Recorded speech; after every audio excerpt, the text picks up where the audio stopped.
Chapter 7:11. It was as if the water elemental had lifted the entire lake into the air, smashing towards Brando and Maynard, who was by the lakeshore. A transparent wall of water poured down from the sky, forming a waterfall. When the water hit the ground, it shattered into white clouds, shooting out countless sharp arrows. Brando had already leapt onto the lakeshore. He turned around and ran with Maynard.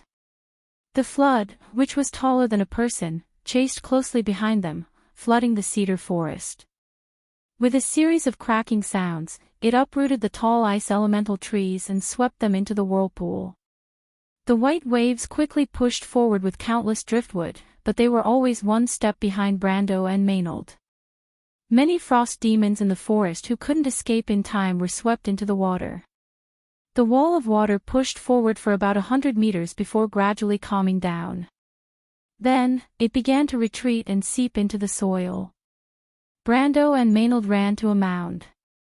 Only then did they heave a sigh of relief. When they turned around, they saw that the forest had completely changed. Countless pieces of ice floated in the retreating muddy water. They couldn't help but click their tongues. These ice spirits really didn't show any mercy to their own kind. Just how many ice spirits are there in the forest? Maynard looked at the lake. The lake, which had shrunk by a third, was full of water elemental. Brando was a little speechless. Summon Water Elemental was a 6th circle spell. The summoned water elementals were all level 37 Silver Peak elemental creatures. Their strength was almost on par with Maynard. Because they were elemental creatures, their combat strength might even be stronger. As mid-silver level ice spirits, they didn't have the ability to cast such a spell alone. They could only cast it in a circular sequence. Summoning a water elemental required the power of at least 10 ice spirits. Coupled with the mirror image spell, there were probably hundreds or thousands of ice spirits in the Rime forest. Should we fight our way through? Maynard turned to look at him. No need. Of course, it was not impossible to fight their way through, but they would have to pay a huge price. They were facing hundreds of ice fairies, and he and Maynard, one of them was an elemental awakener, and the other had just stepped into the gold realm. The key was that the two of them were swordsmen, and they did not even have a teammate who could cast spells. Brando began to regret not bringing the Shire and Hippamra along. At the same time, he took out a small jar from the dimensional space. Honey. When Maynard saw the clay jar, she immediately recognized that it was the honey that Brando had asked the innkeeper to purchase earlier. Fairies have a special liking for pollen and honey. It's recorded in many documents, Brando answered as he pulled out the stopper on the jar and placed it on the ground. Maynard stared at him suspiciously. You think you can solve the problem just like that? Of course not, Brando replied. We're still here. They're not that stupid. Then why are you still doing these boring things? I mean, of course we can't do it here, but we just have to hide behind a tree. Brando smiled at her. Maynard turned back and looked at him silently. Mr. Brando, now is not the time to joke. You really forgot all about it. Brando stopped, slightly surprised. What? Come with me. Brando turned back and saw a cedar tree not far behind him. He gestured to Maynard, then turned sideways and hid behind the cedar tree. The female knight looked at this scene with some confusion, but she hesitated for a moment and followed. The two of them hid behind the pine tree and stared outside. Maynard frowned. She couldn't believe that Brando's clumsy plan would succeed. Anyone with a little intelligence would know that this was a trap. However, not long after, a small dot of light flew out from the surface of the lake. It looked a little like the light spirit she had seen in Trendheim, but it was smaller and had 2 pairs of fey wings as thin as a cicada's. She slowly flew over and landed next to the honey jar. She put her hands on the edge of the jar, raised her head and sniffed with her small nose. Her face quickly showed a look of surprise. Then Maynard saw a ball of light rise from her hand. She opened her palm, moved forward, and threw the ball of light into the jar. What is she doing? She frowned and asked. That's fairy magic. She's testing for poison.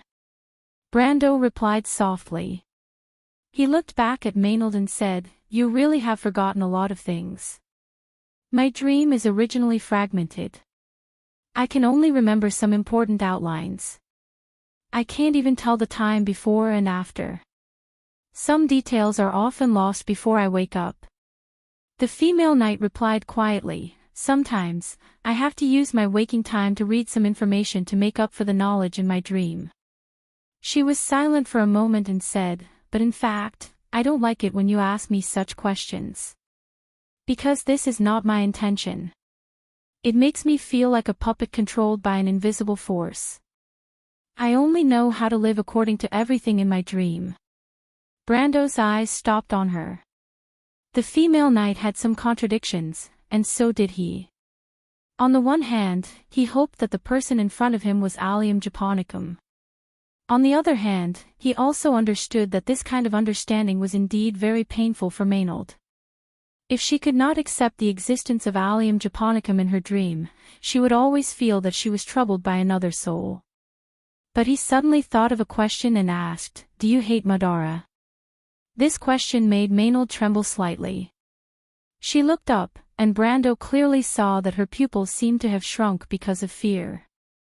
She looked at him with some fear and showed her white teeth as if she was going to bite off the topic. Don't ask me this question. Brando was slightly stunned because he saw Maynard's hand trembling slightly. What's going on? He frowned. But a new situation in his field of vision interrupted his thoughts. When the fairy threw the light ball into the honey jar, the jar immediately radiated a golden light. The fairy's face immediately showed a look of surprise. She stood on her tiptoes, put her hand into the jar, and scooped up some sticky honey. Then she stuck out her tongue and licked it, and put her whole finger into her mouth. When she pulled it out, there was a long silver thread.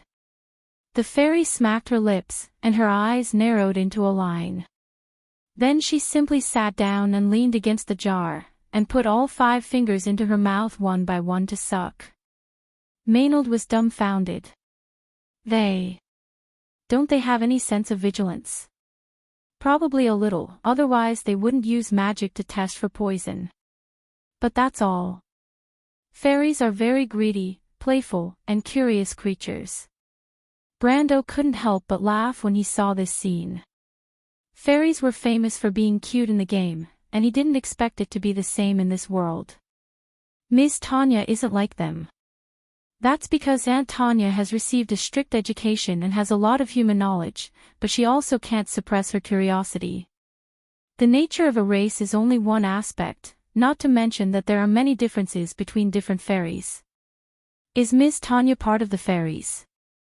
She is a descendant of the light race, a close relative of the light spirits, the light fairies. The light fairies were the servant race of the bugle wizards before the saints, but now their status is higher than before.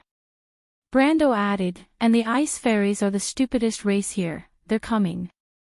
Following Brando's words, in the frost forest above the lake, countless large and small balls of light rose, at least hundreds of them. When Maynard saw this scene, she couldn't help but sigh. It was a miracle that this race hadn't gone extinct yet. But in fact, fairies also had their own way of survival. For example, the fairy from before was a scout sent by them, and the advantage of being a scout was that they had the priority to eat the honey. But once they sensed that there was no danger, these fairies, big and small, would swarm out in full force. Let's go, this place is going to become a battlefield in a while. Brando said. Battlefield? The female knight was a little puzzled. But as if to prove Brando's words, hundreds of fairies quickly fought over the honey, but the battle between them was very much like a child's play. The female knight even saw a fairy grab a ball of mud from the ground and throw it at its companion's face. This was simply inconceivable. But the fairies were fighting, and naturally no one paid attention to Brando and Maynard who were hiding behind the tree. The two quickly bypassed these little guys who were fighting over the honey, and then walked to the center of the lake. Because the fairies had all come out, the water elements on the lake had already dissipated. The two waded across the entire lake without encountering any obstacles, and soon saw the lakeside where the frost forest was located. The whole process was so smooth that Maynard was a little incredulous. Walking out of the water, Maynard frowned as she wrung the water on her pants dry, then she looked up and asked, "Since you already knew that the honey had such an effect, why didn't you use it earlier?" "Honey is a rare food in this place. If I don't have to use it, I can make honey candy. Traveling in the stained frost forest is very boring and depressing. Desserts can make a lady feel better, and Scarlet also likes honey." Brando sighed in relief. She looked at him. "I didn't know you were so attentive. I'm just more experienced when it comes to adventuring." Speaking of the experience of the previous life, Maynard fell silent. But after a while, Brando heard her calmly say, "I also like honey." He turned back, and the female knight had already sheathed her sword and walked past him into the forest. To be continued. If you like this work, you are welcome to come to Chidian. Calm to vote for me. Your support is my biggest motivation. Chapter 7:12. Kacha, Kacha. Brando and Maynard walked slowly through the crystal forest. The frozen branches turned into dancing snow under their leather boots. The two of them looked up at the strange forest. The snow-white world seemed to have turned into a palace of ice. Darkness seeped out from between the trees, swallowing all sound and leaving only dead silence. "It seems a little strange." Brando stared at the withered forest. The white mist he exhaled quickly dissipated into the air. "I can't feel any signs of life. This is a dead forest. Did it freeze to death?" Maynard pressed a hand on her sword and looked around cautiously as usual. This is the legendary Tree of Fog, the fantasy forest that coexisted with the crystal stag. How could it freeze to death? Brando raised his hands and blew into his palms, rubbing them together. "The mission isn't that simple. Let's be careful." Maynard's face was cold. She pulled her sword out of the scabbard with a clang. But Brando turned around and pressed her hand down. "Don't be in a hurry to show hostility. In a place like this, be careful of being attacked by dark magic." But the female knight gently pushed his hand away and slowly pulled out her sword. She answered, "Don't worry. I can feel the flow of dark magic." Brando watched her pull out her sword. "You can feel the flow of dark magic?" Maynard was expressionless. "Everyone has some special ability. Magic is tangible in my eyes. It's all over this world and is restrained by an invisible force. That's the law." Brando took a deep breath. "Son of the Moon, your talent is better than Senior Allium Japonicum's. It's a pity that you didn't choose the path of a wizard. The dragon magic that shapes magic is practically tailor-made for you." The female knight pulled back her sword with a clang and pointed the cold tip at his neck. "I've said it before. I'm me and she's her. I don't want you to talk about this with me again. I hope you can learn to respect others a little." With that, she slowly sheathed her sword. A light buzzing sound was heard, and a wisp of ripples appeared on the blade of the sword. It seemed as if an invisible air current was revolving around the sword. Brando was slightly startled upon seeing this. The aura surrounding the sword was clearly the flow of dark magic, Black Swordsman. He couldn't help but take a deep look at Maynard. "I'm sorry," he answered. But Maynard had already turned around and walked ahead. Brando saw the female knight's straight figure in the snow. Her unique stubbornness and pride were hidden in her bones. He thought for a moment, then quickly followed. He didn't expect Maynard to have the ability to see the flow of dark magic.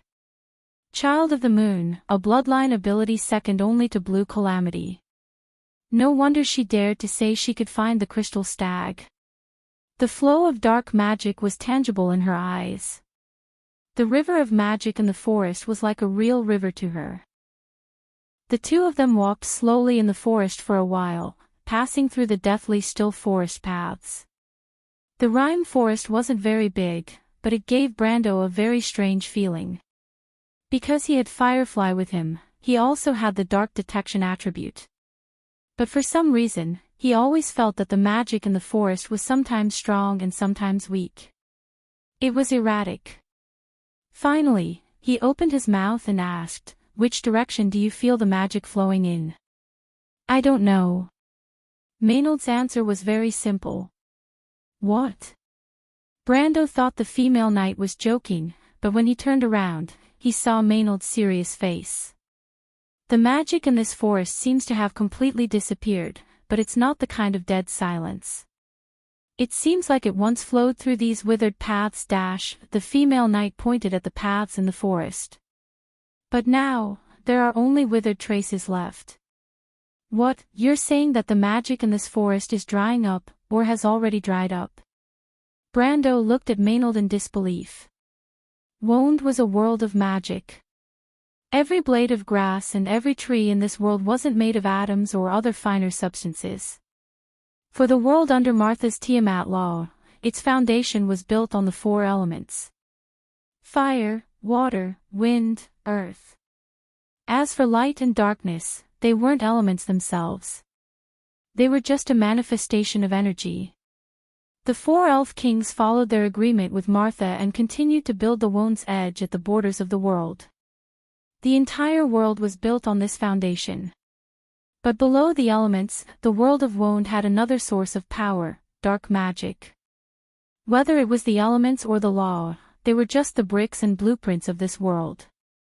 But the foundation of the entire world was magic. Without magic, this world wouldn't exist, or it would be dead. Just like this forest, it would wither and die, eventually turning into dust. But this assumption didn't exist, because the entire world floated on the sea of magic. Magic filled every part of the world, and there was absolutely no natural black hole area. Unless there was some man-made reason. Brando thought of this and suddenly reacted. "Wait, you mean there's something in the center of the forest?" He narrowed his eyes, picked up the scabbard of Halran Gaia, and then pulled out the dark blade. But at this moment, a pile of ice chips suddenly fell from the tree trunk above them. Brando was slightly startled and subconsciously raised his head vigilantly. Then he saw an ice fairy about 2 or 3 inches tall with 2 pairs of ice crystal wings standing there, looking at them with the same vigilant expression. "Who are you? Stop right now." The fairy girl stood on the tree trunk and shouted at them in a righteous tone. "Who are you?" Brando was stunned. He didn't expect there to be a fairy in the forest. This was different from what the strategy guide said. "Aren't you going to go grab the honey?" "I." The fairy girl looked visibly shaken, but she quickly wiped her mouth. "I'm different from those idiots. I'm a guard of the Forbidden Land. Guarding this place is my promise to Master Malurche. I won't be shaken by a little benefit." Interesting. Brando couldn't help but be interested. He'd never seen such a special fairy before. "You mean, you won't let us in?" "Of course." The fairy girl jumped down from the tree and floated not far in front of the two of them. She patted her small chest and answered with a serious expression, "Listen up, unless you step over my dead body, I won't let you in. Everyone has to be responsible for their words." Before Brando could speak, Maynard had already raised her long sword with a click.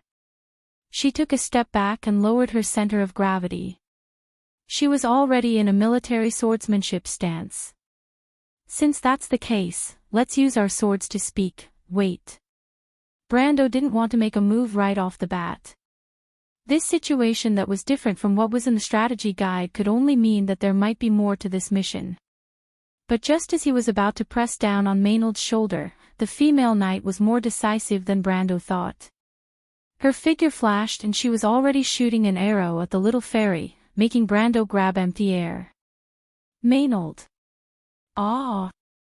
The fairy girl was also shocked by Maynard's staunchness. But she quickly raised both her hands and chanted in a shrill voice, "Azure Dragon, grant me the blade of dismemberment." She pointed forward, and 3 circular circles with a diameter of nearly 2 meters appeared behind her. The 3 runes Vir, Or, and Mim flashed on the circles one after another. It was a high-level spell. Brando was shocked. This was no ordinary ice fairy, it was a fairy summoner. A large number of shards of blue ice crystals that were as bright as blades appeared behind the fairy and hung in the air. "Attack, Blizzard! Maynard, come back!" A gust of wind swept out from behind the fairy girl, forming a terrible ice crystal storm in the direction of her outstretched hand. Countless blade-like ice shards spun in front of her face, breaking countless trees with a whoosh.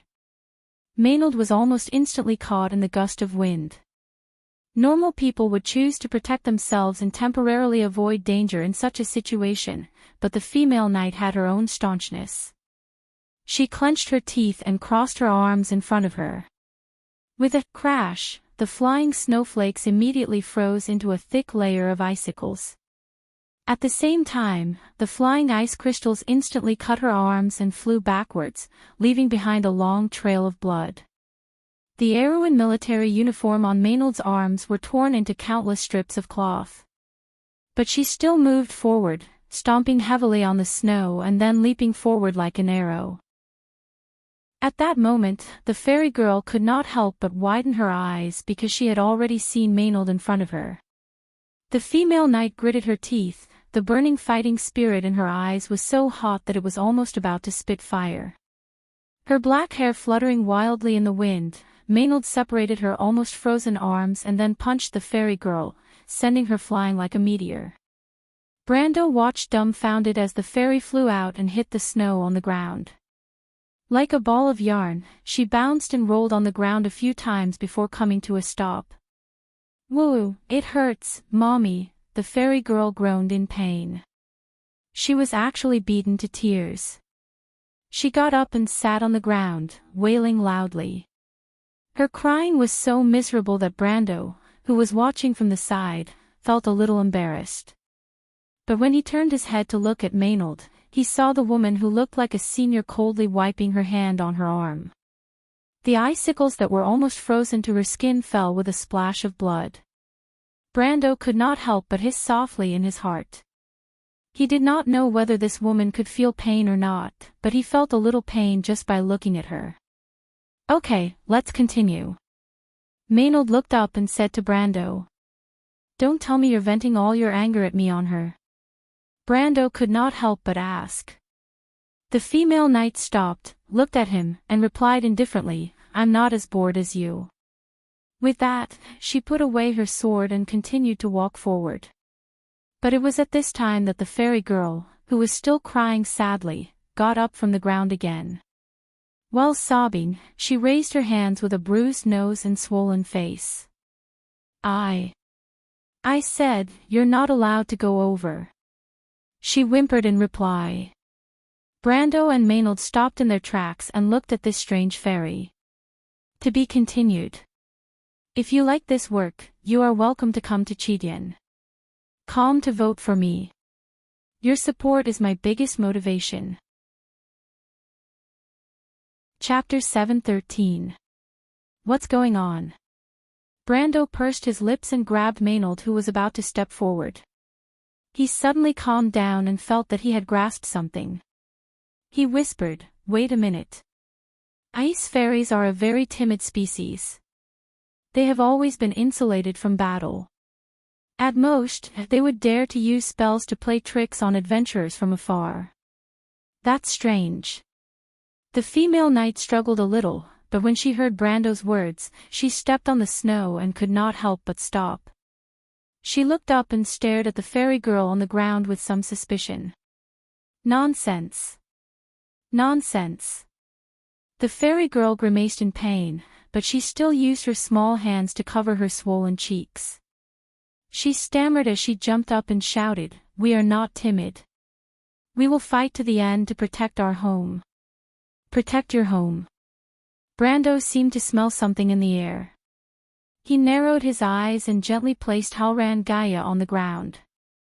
Little one, you seem to be hiding some secret. I won't tell you. You didn't say no, but you said you won't tell me. That means there is indeed a secret, you.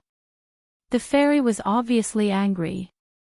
She stretched out her hands and shouted, I am the daughter of the North Wind, the sleeping dragon Calatrus.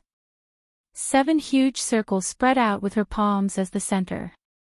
As if accompanied by a low beast-like growl, an icicle pierced out from the center of the circle and refracted in mid-air towards Brando. 7-circle ice elemental spell. The sleeping dragon Calatrus was the famous king of ice dragons. A spell created with its name would naturally not be simple. However, Brando did not even blink. He seemed to be motionless, waiting for the moment before the ice dragon hit him. He raised his left hand and grabbed the dragon's head. Then, with a gentle tug, the spell was directly torn to pieces.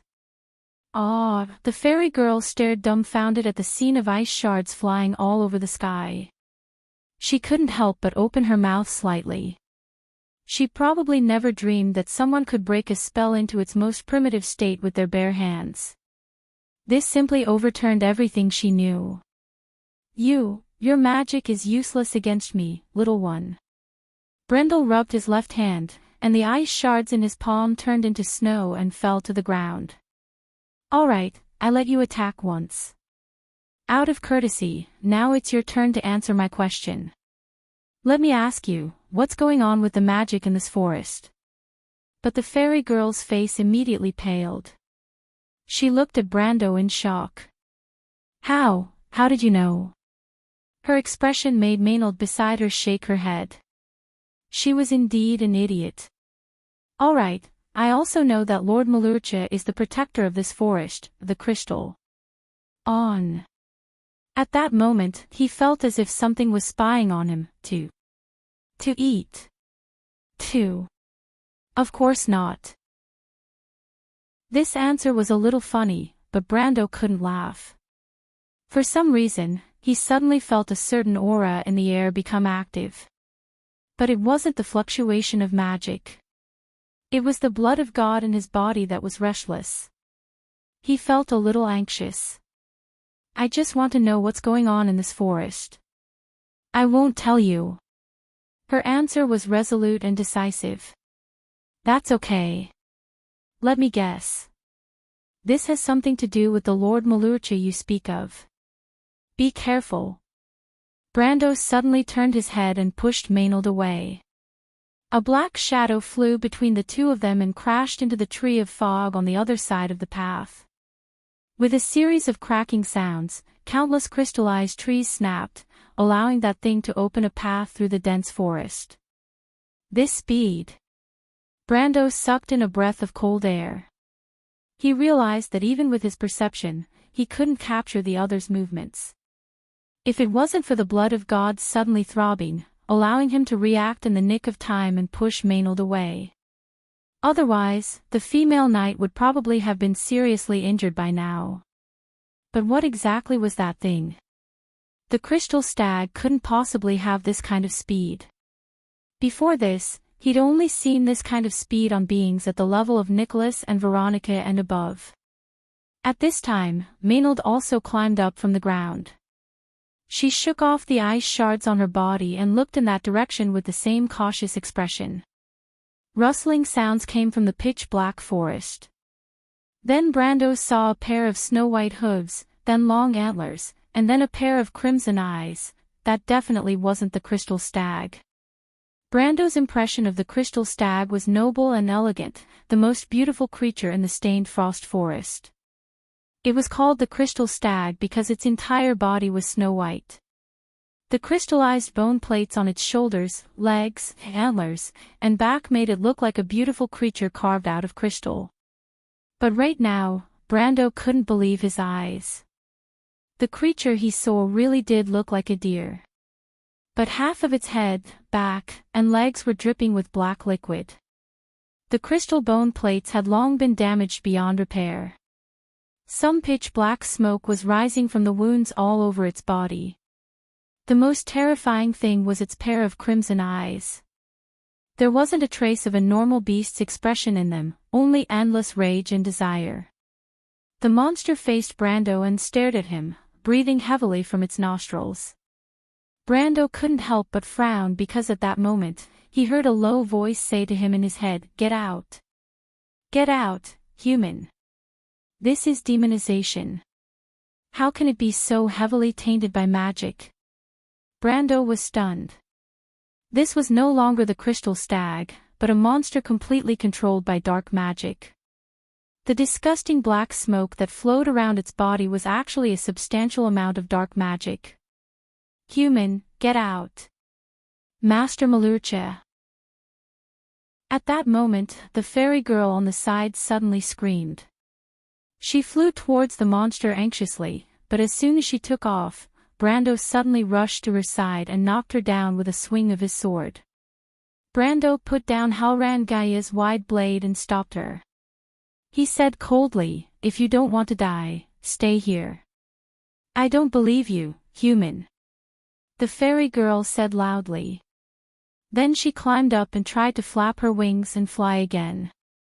This time, Brando didn't have time to waste with her. He turned around and slapped her into the snow with the back of his sword.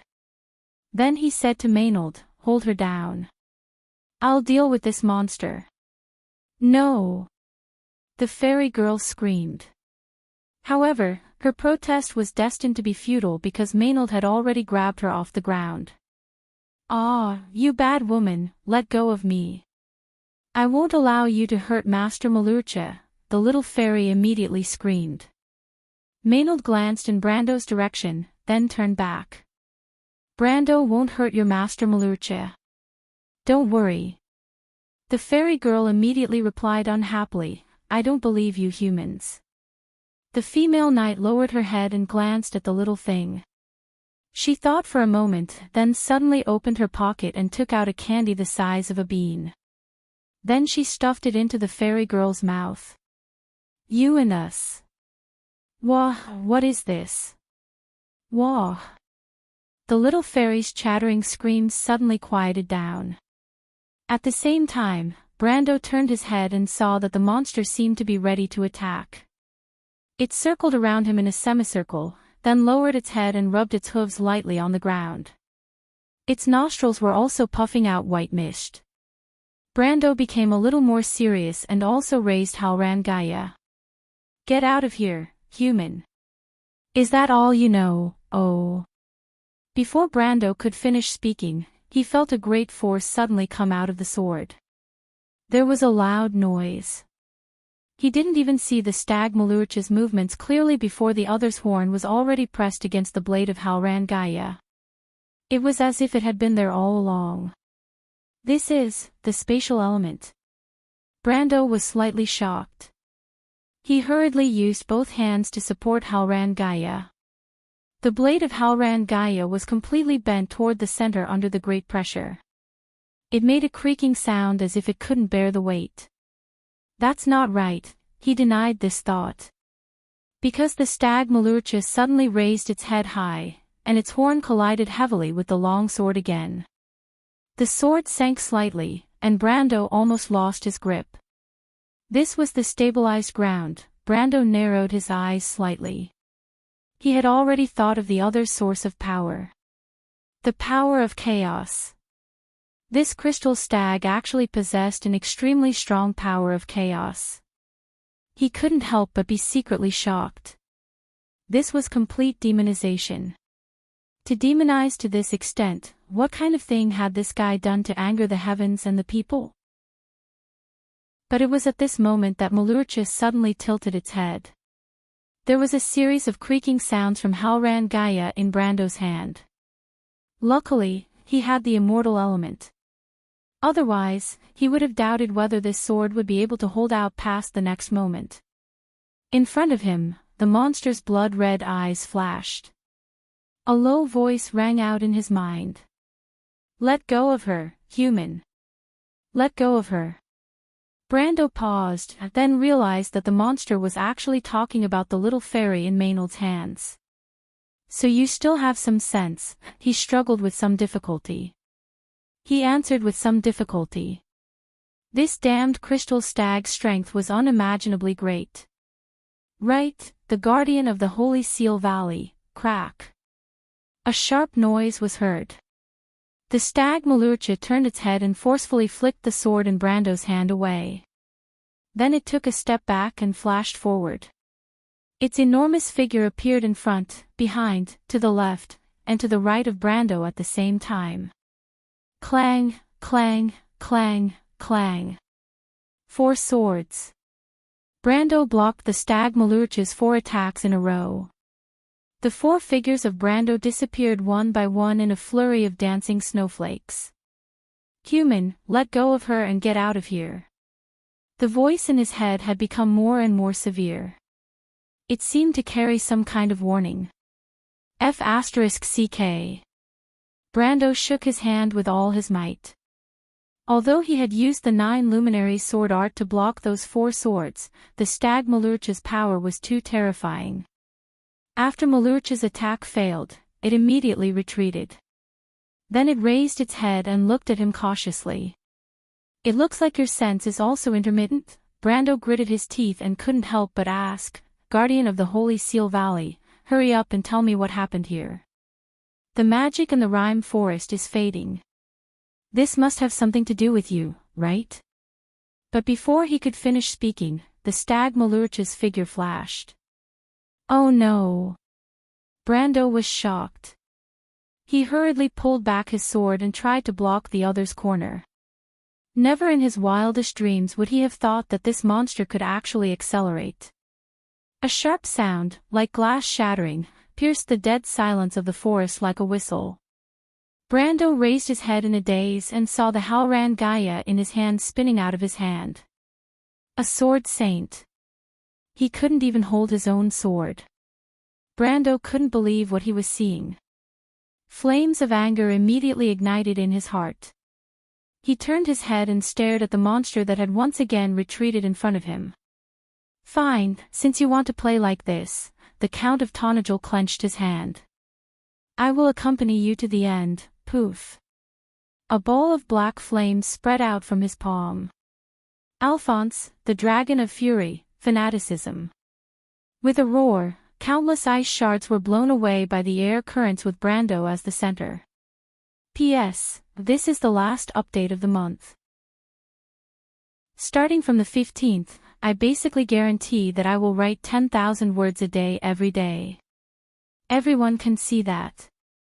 I wrote about 180,000 words in total this month, far exceeding my previous speed of 120,000 words a month.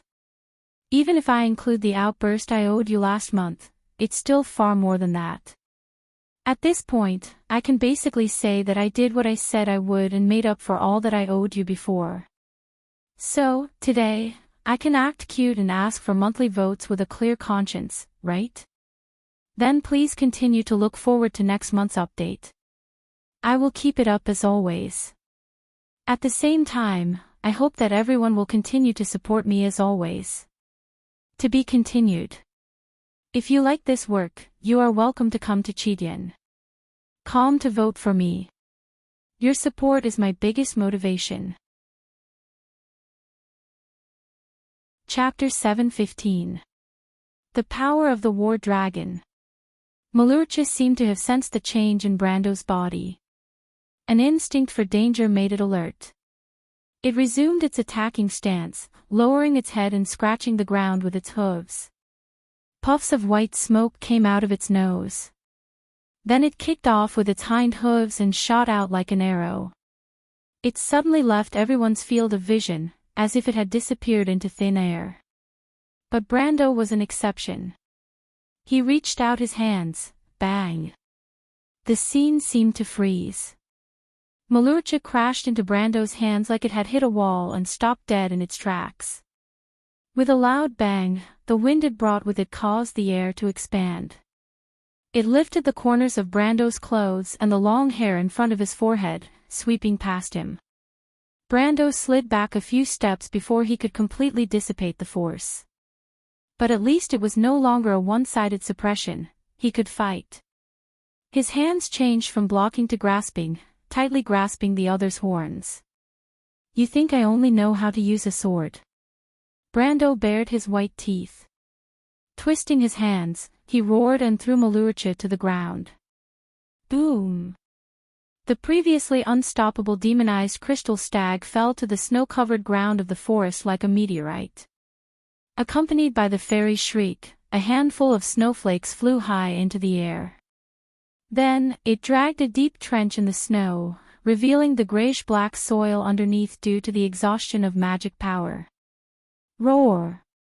It let out a pained cry and crawled up from the ground with its 4 hooves. It twisted its neck in Brando's direction and slashed with its long horn.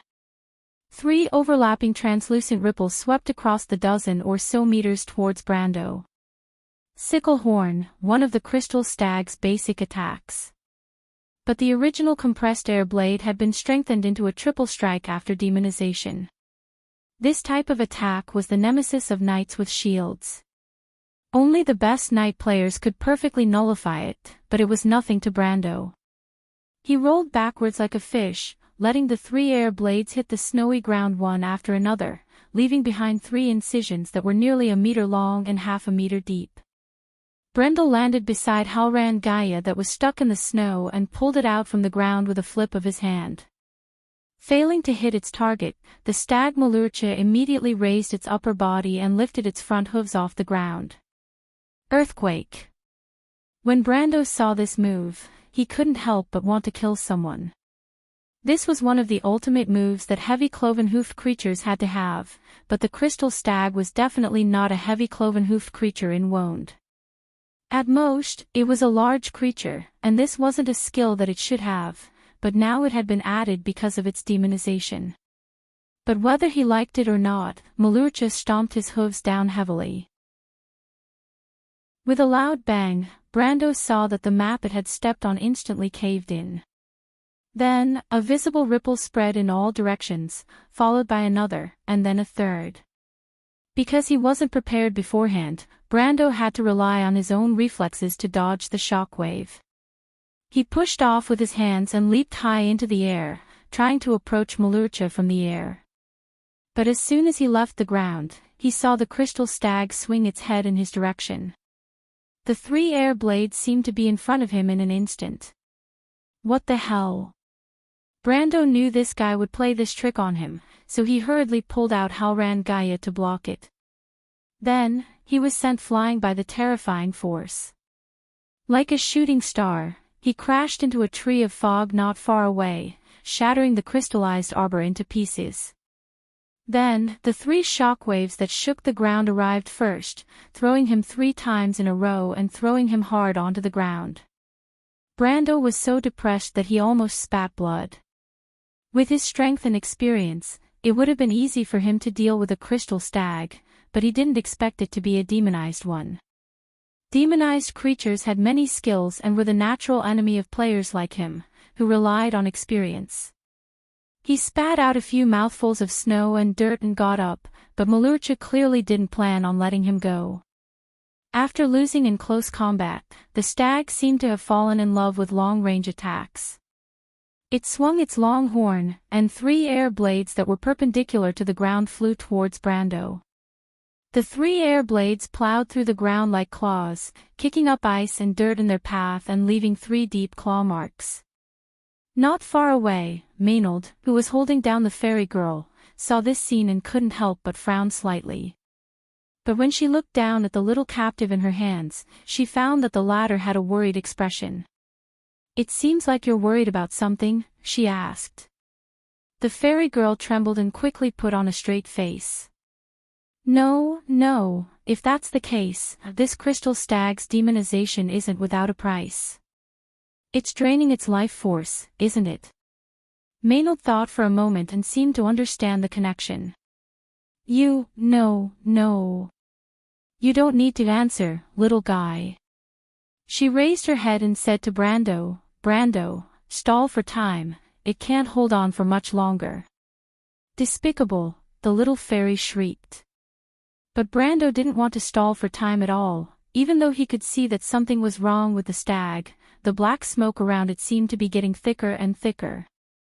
He suddenly realized that the stag was suppressing its demonization. If that was the case, then it would be easy to deal with. Seeing the 3 air blades fly forward, Brando flicked the Halran Gaia upwards. Rise up, Earth's resonance. With a cracking sound, a row of sharp rocks stretched out from the ground like fangs, blocking the front of the horn side's air blades. The translucent ripples swept through the forest path with a whoosh, but when they hit the rocks, they shattered into pieces along with the hard rocks. A cloud of dust and debris exploded. The demonized crystal stag Malurcha raised its head in confusion because it realized that it had lost track of its opponent. Until an explosive shout sounded above its head. "Where are you looking, little dear?" Malurcha instinctively raised its head, but all it saw was a white light falling from the sky, slashing towards the center of its head. "Flash strike sword art, don't!" The young fairy screamed shrilly. She couldn't help but close her eyes, afraid to see blood splatter. But the scene she imagined didn't happen. Because a black veil of light suddenly appeared on Malurcha's head. Brando's Halran Gaia slashed at the black veil of light and then bounced back. Brando paused slightly and stepped back. Then he saw that the demonized crystal stag's head was only left with a faint line of blood. The Shield of Chaos was a common skill that most powerful demonized creatures had. It consumed dark magic at the cost of negating most types of attacks. Except for holy attacks. Damned demonized state. Brando couldn't help but curse in his heart. Then he immediately saw the line of blood on Malurcha's head close in an instant, gradually disappearing, and then turning into a faint mark. This was the elemental power that the crystal stag should have, the healing power that came from the water element. But after Malurcha used this power, the dark color on its body deepened. Brando saw this and stopped. "If you keep fighting with me, you won't be able to suppress the dark magic on your body. You want to protect this forest, don't you? You want to protect those stupid little fairies. But if you keep going like this, you'll become a mindless monster." He spoke gently and looked at the other with some concern, trying to establish communication with the other in this way. The demonized Malurcha shook its head, but the blood red in its eyes immediately grew brighter. "Get out, human. Get out of here, this isn't a place you should be." The roar and the soul swept through the spiritual world of everyone present. How stubborn. Brando frowned and had to raise his sword. "Let me go," sob. Maynard suddenly saw the fairy girl she was holding down begin to sob. Her eyes glistened with tears and soon, large teardrops began to roll down. Sob, we don't want this place anymore. Let's move, Master Malurcha. Let's find another magic forest, sob.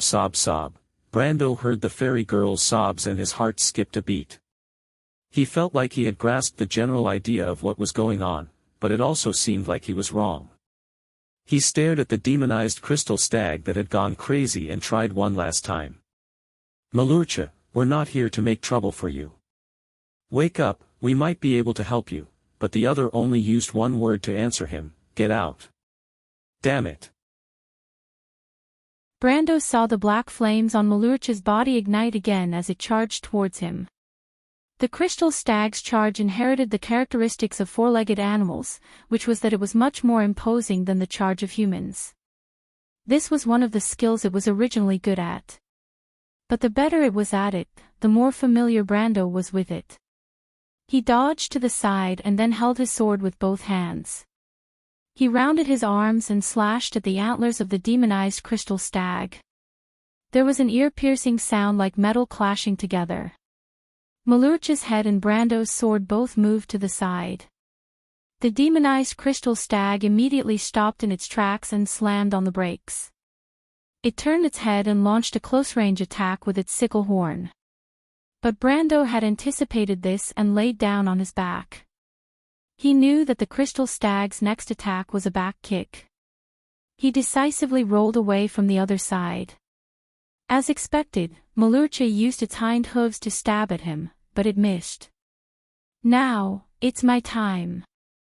Once he got close, Brando's terrifying sword skills and rich battle experience began to come into play. Malucha immediately realized that it seemed to have fallen into a large net. It hadn't even prepared to attack, but Brando had already prepared a full set of counterattacks for it. Sliver's invention of attacking the blind spot from the back. Kun's discovery of weak points at the back of the neck and shoulder blades under the horns. Lai Yan's swaying left and right tactics. These tactics tailor-made for the crystal stag had come to this world over a span of tens or even hundreds of years in the game. As the first demonized crystal stag to enjoy the full set of these tactics, Malucha finally understood what it meant to be a cheat. Finally, with a loud bang, the Halran Gaia hit the side of its neck heavily. Although there was a flash of black light, it was still swept away. The flesh on its neck curled up and blue blood flowed out in a pool. The blood dripped onto the ground and immediately formed crystallized blood as beautiful as sapphires.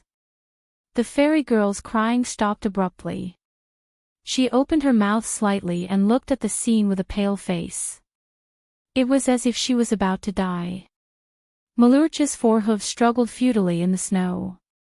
But the continuous battle and the suppression of the dark magic had already used up too much of its strength. It cried out angrily, but couldn't stand up. To be continued. If you like this work, you are welcome to come to Cheatien.com to vote for me. Your support is my biggest motivation. Chapter 7:16. The crystallized blood, glowing with a faint blue light, flashed on the snowy ground not far away. The young fairy girl in Maynard's hands hung her head like she was dead, her slender shoulders trembling slightly. In reality, the mission to get the crystallized blood could be finished now. But there was still a problem. Brando wasn't sure if the crystallized blood of the demonized creature counted. The strangeness of this forest also piqued his curiosity. He knew that there were some hidden missions in the Amber Sword game in the past. It was hard to say if this one counted, but there was no harm in trying. He looked at the demonized crystal stag struggling on the ground, a little confused. What exactly had happened to make it like this? As a creature born of magic, the crystal stag would rarely fall into depravity because of its obsession with dark magic. What was strange was that it seemed to be resisting the corrosion of dark magic, which meant that it wasn't falling of its own accord. But how could a sensitive magical creature be corrupted by dark magic? And that strange young fairy girl. Brando took a step forward. Anger and uneasiness will magnify the dark side thousands of times. If you continue like this, you'll only sink deeper and deeper. I can feel your resistance. Can you hear me? White steam came out of the stag's nostrils and it glared at Brando with blood-red eyes. Brando paused slightly. He wasn't a druid and didn't know how to comfort an animal. He didn't even have any relevant experience in his previous life. This gave him a headache. This crystal stag seemed to be a little rational, but it was also restless. He didn't understand why it was so restless. It didn't make sense. Even if a demonized creature was demonized, it would only become like the black wolves in the Black Forest, filled with hatred and murderous intent toward civilization. This hatred was cold and definitely not restless. But what he felt from Malucha was restlessness and anxiety. It seemed to be eager to chase them away. He hesitated and tried to put his hand on Malucha's neck. But at this moment, a murderous intent flashed through the demonized crystal stag's eyes. It seemed to have been waiting for this moment. Its head, which had been so weak it couldn't move, suddenly swiped. 3 layers of translucent ripples appeared in front of Brando's eyes in an instant. His pupils contracted slightly. The crystal stag's fatal weakness at the back of its neck under its horns was actually ineffective against the demonized wood deer. He had clearly calculated the opponent's HP earlier, so he didn't have any doubts when he saw Malucha fall. However, he didn't expect that the other party was also plotting against him. Brando's heart was pounding. The threat of death made his brain work thousands of times faster. At that moment, he suddenly realized that this demonized crystal stag might very well understand the difference between its power and its peers. Damn it! Brando cursed in his mind and slashed at Maluche. At the same time, he activated 9 luminaries sword art and blink in the opposite direction. The demonized crystal stag howled as it was sent flying, crashing into 3 crystallized trees of fog. But Brando wasn't any better. His figure faded layer by layer in the ripples of the sickle horn, but when he reappeared, there was a bloody wound on his cheek. The previous attack had been too close. You bastard, don't think that my patience is limitless. Brando muttered in his mind, a little angry. After all, a hidden mission wasn't as important as his life. The previous attack had already made him feel deeply threatened. But he was only halfway through his sentence when he broke off. He saw Maluche stand up shakily. The wound on the stag's neck hadn't healed yet, and one of its legs was broken. It looked like all of its elemental power had been used to suppress the erosion of the darkness. In other words, it would be very difficult for it to use its healing power. But even so, the crystal stag was still shakily walking towards Brando and Maynard. Magic still lingered on its long horn, accumulating power for the next attack. It lowered its head, its red eyes flashing with the flames of anger. Its long horn was already pointed at Brando. Brando was a little dazed. In the Amber Sword, after transmigrating, he had experienced many battles, but not once had he faced a scene like this. The only time it was even close was around the outskirts of Riberg. In front of him was only a wild beast, but he vaguely felt like he was looking at the White Knight Ebden, half kneeling on the ground with a sword in his hand, but still with a proud heart. It was just an illusion coming from a wild beast. Those demonized creatures had no thoughts and only knew how to kill. Pain, death, and fear couldn't stop them from continuing to attack, just like the undead of Madara. But Brando knew that wasn't the case for the one in front of him. It was struggling, not because of the desire to kill, but because something he couldn't understand was supporting its battle. But what was it? You want to protect this forest. The magic flames on Maluche's long horn flickered. But we're not your enemy, the demonized crystal stag lowered its head, as if it hadn't heard him. Magic gathered on its long horn, and that point was already flickering. In the next moment, it would be able to release its sickle horn. But that didn't mean anything to Brando. In its current state, he only needed one strike to end the battle. Then he and Maynard would finish the mission and leave. The only pity was that they wouldn't be able to get the hidden mission. But Brando had one hand on his sword, and he found that he couldn't bring himself to do it. Was completing the mission just for the reward? It seemed so, but it also didn't seem so. Say something, you bastard. No. He heard the pitiful cry of the fairy girl. That race that had always been optimistic was crying helplessly at him. Please let Master Maluche go, Brando hesitated. The magic gathering on Maluche's long horn was becoming more and more obvious. If it attacked, he had to fight back. The arrow was already knocked. If he didn't fight back, how could he take away the crystallized blood? But damn it, I'm not the one who wants to kill this damn thing. This crystal stag had gone completely crazy. But would it be able to withstand the next attack? Answer me. Damn it, what the hell is going on? Brando couldn't help but roar. Alright, since you chose this, he took a deep breath and raised his sword. That happened in an instant. Maluche's eyes were blood red, as if it couldn't feel anything around it anymore. But it raised its head and tilted its neck.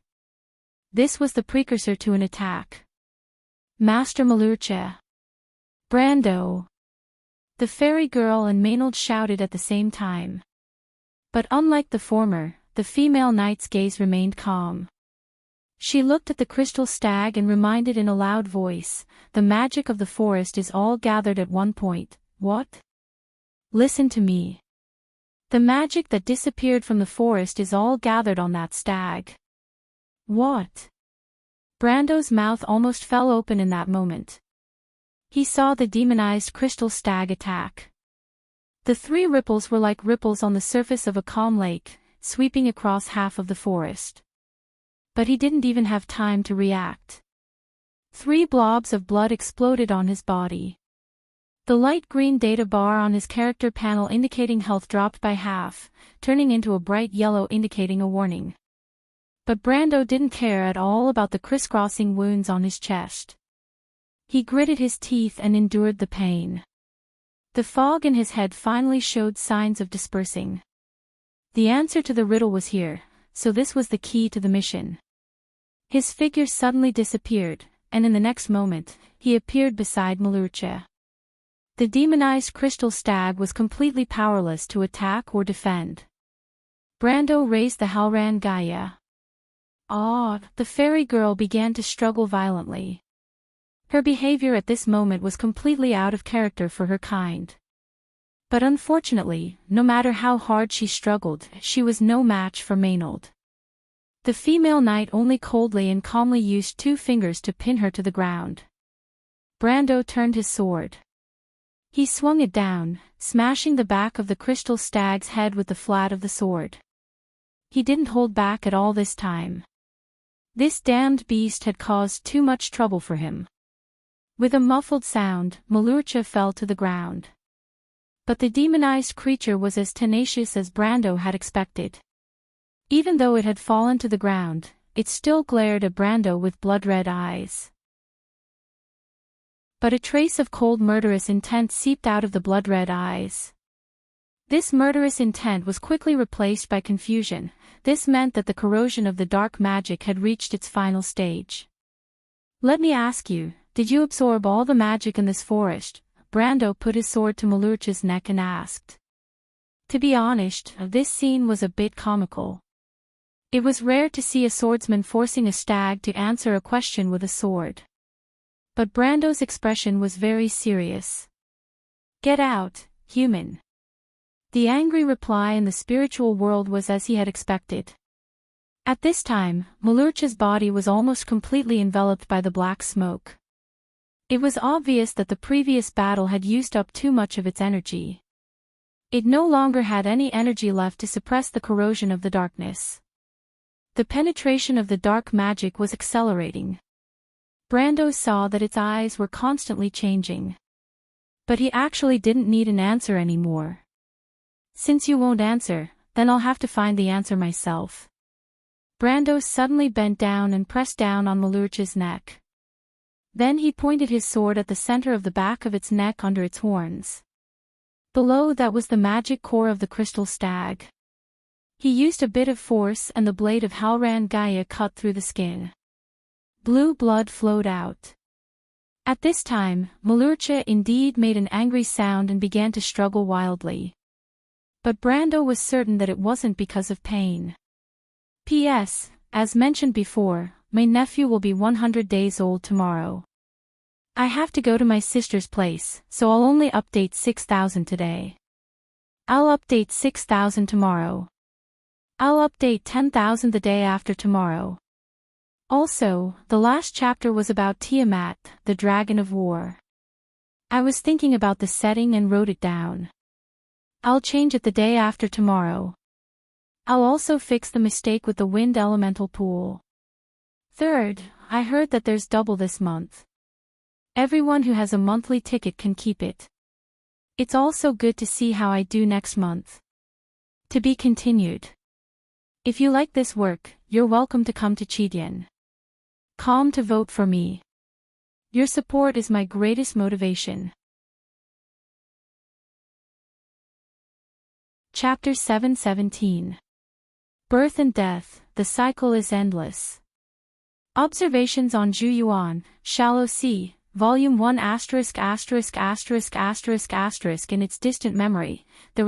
***************************************************************************************************************************************************************************************************************************************** The memories of its childhood were of trekking and traveling. When it crossed the border of the shallow sea, the mountain where the storm stopped and the background of the blue sky was still deeply engraved in the depths of its memory. At the border of water and wind, the two plains overlapped strangely in its vision. That was the deepest impression of its childhood. But all the distant scenery no longer existed. After a long journey, travel, and travel again, it finally came to this world. It was a strange beginning, passed down from generation to generation by its clansmen. It was as if the memories flowed in its blood, nurtured the magic, and formed a sacred forest. In the distant dark ages, the gentle magic power attracted the creatures in the darkness. Frost demons, weeping demons, dead spirits. In order to protect this forest, it fought against them. Just like that, the continuous battle seemed to have gone on for many years. Until one day, it saw the ball of light fly in front of it. "Hello, my name is Rose. Your place is so beautiful. Can I stay here?" "No," it answered sternly. "Why?" Little Bubbly's eyes widened. Her blue eyes were wide and full of curiosity. It was as if it was very strange that it didn't let her stay in this forest. "Because you're like them. You pry into the holy magic." "No, no, no. I just feel that it's cooler here."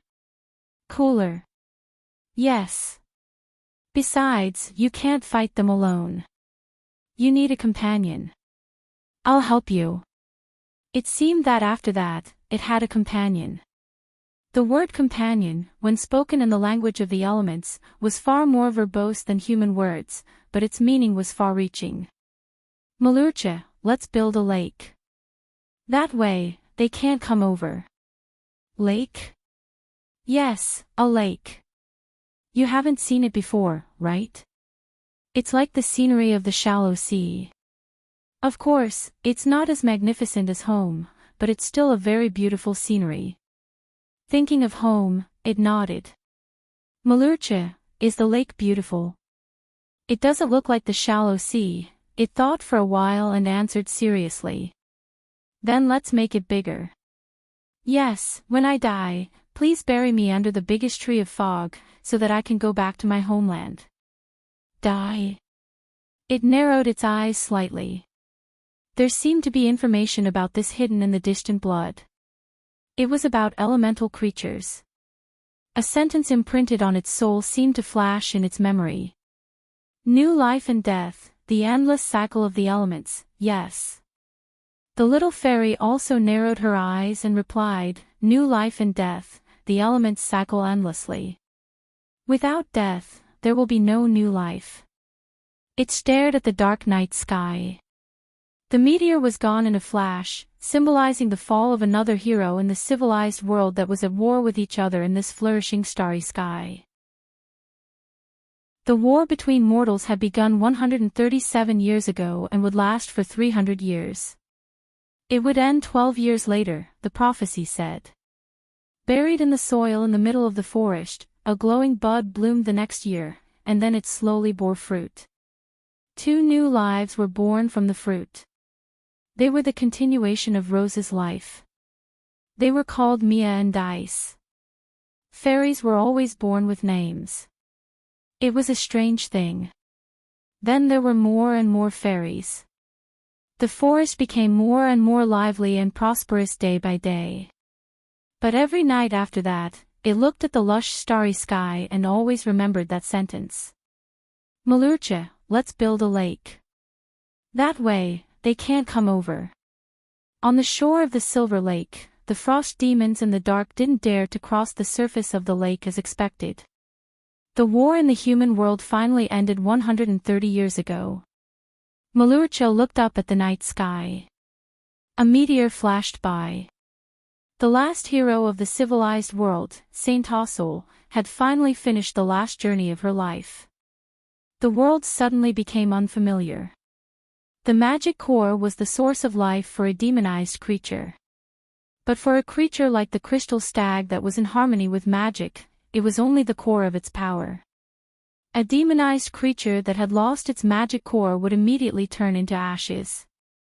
But for Malucha, at most, its power would only fade back to its youth.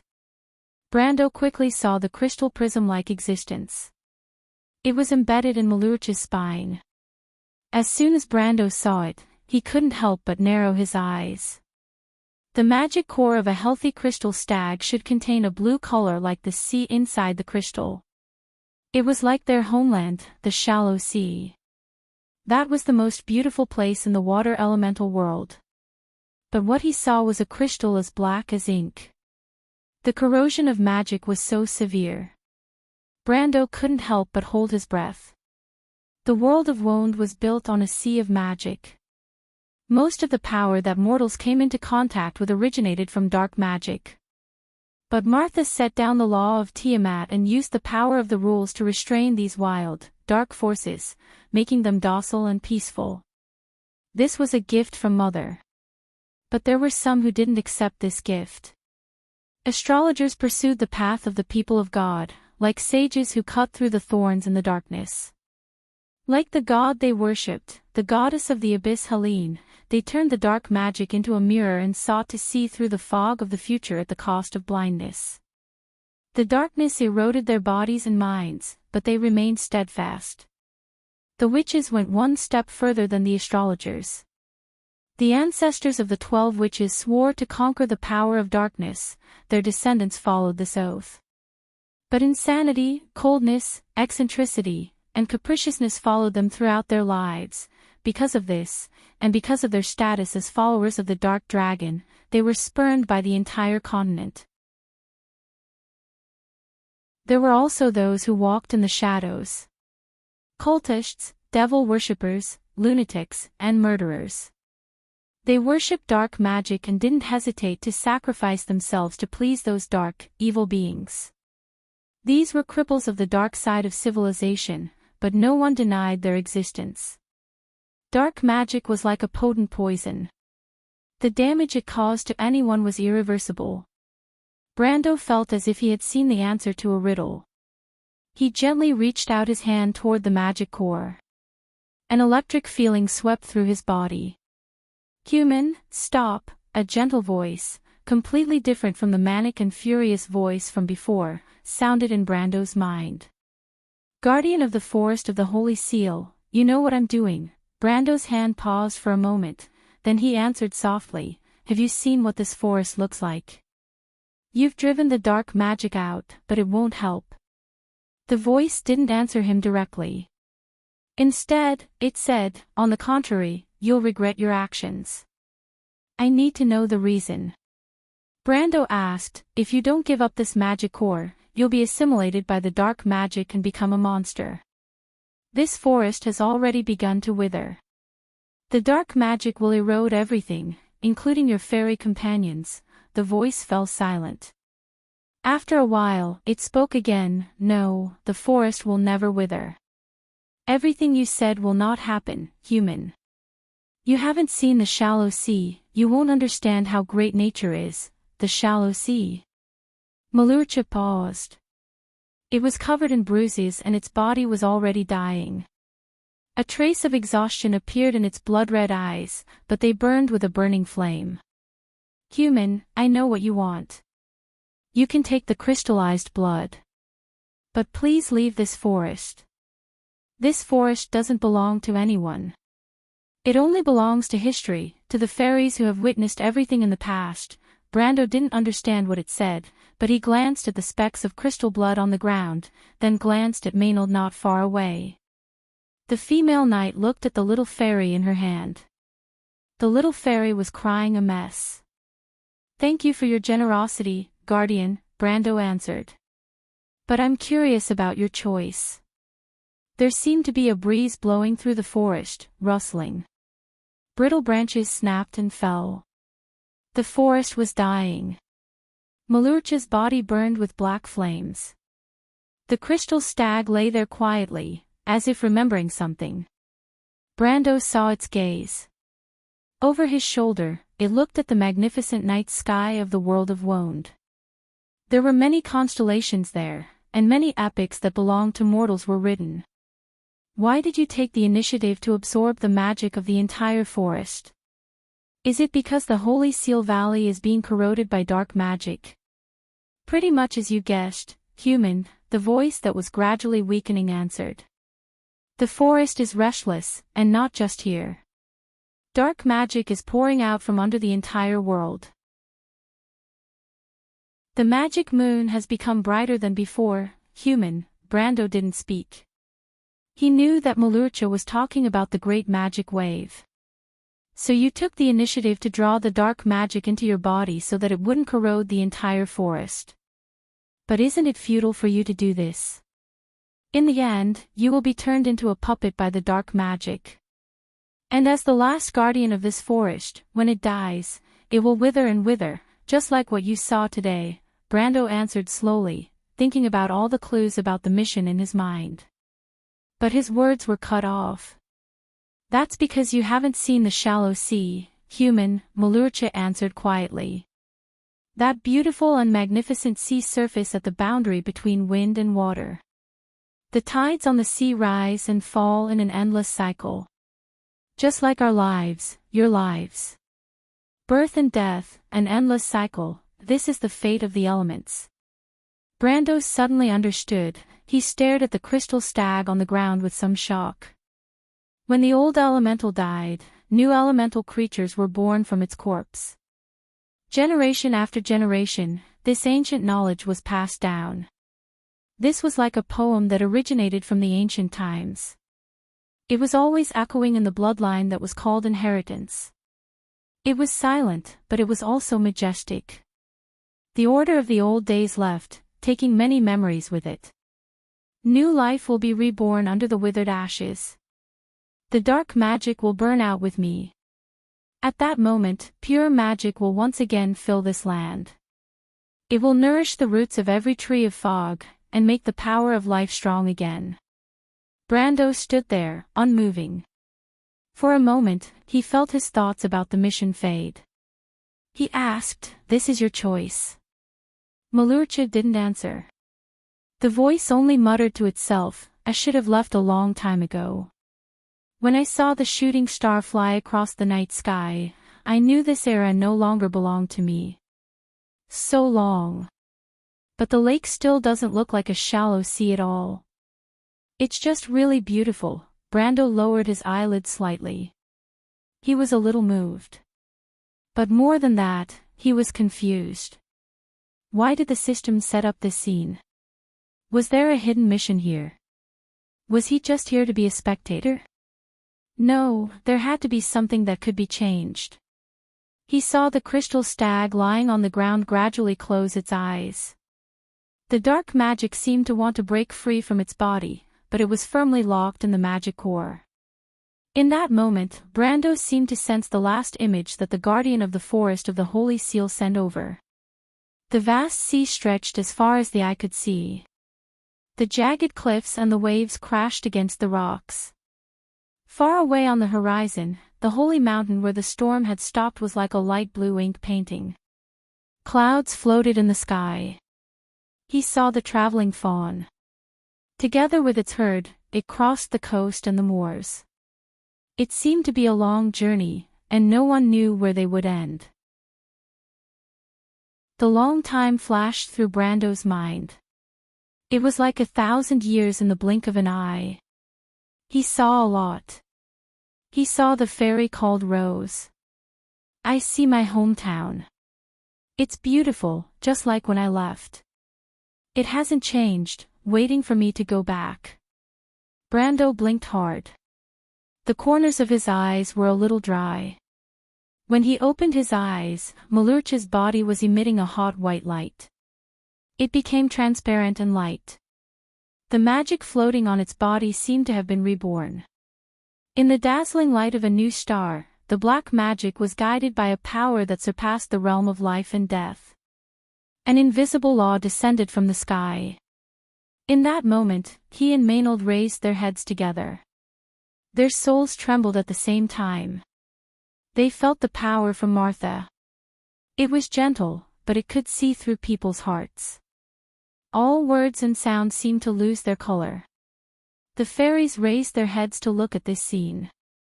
They were surprised to feel that the forest was breaking apart, but a warm power was breaking out of its cocoon. Brando saw the little fairy in Maynard's hands run toward the crystal stag's corpse with tears on her face. She cried and screamed, opening and closing her mouth, but no sound could be heard. Between heaven and earth, there was only law and power left. Brando saw the golden magic bloom from Melurcha's corpse. It poured into the ground and spread in all directions along the path in the forest like a spider web. Then he saw a thin layer of smoke rise from the ashes of the crystal stag. It formed Melurcha's appearance when he was alive. That majestic and beautiful creature raised its head to look at the night sky. Then the layer of smoke began to dissipate. But in that moment, Brando suddenly realized something. He raised his head and shouted loudly at the soul in the form of smoke, "Melurcha, wait. Your magic core won't completely turn to ashes. A part of it will be inherited by the new element." The crystal stag obviously realized something as well. It shook slightly and turned its head to look at Brando. Because its body had begun to fall apart, Brando couldn't even see its expression clearly. But he read the last message it wanted to express from Melurcha's eyes. Help it. The magic core had been completely contaminated. Even if only a part of it was inherited by the new crystal stag, it would still be assimilated. The new elemental life form would only become a completely bloodthirsty monster. And this forest would also become a dark and terrifying wilderness. So this was the mission. Brendel's heart was suddenly enlightened. But he didn't feel relaxed at all. He watched as Melurcha's body slowly turned to nothing. It looked at him anxiously, but there was nothing he could do.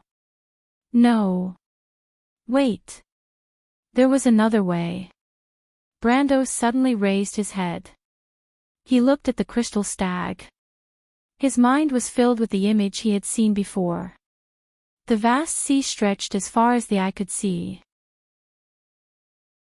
The jagged cliffs and the waves crashed against the rocks. This was the shallow sea, the source of the endless growth of elemental life forms.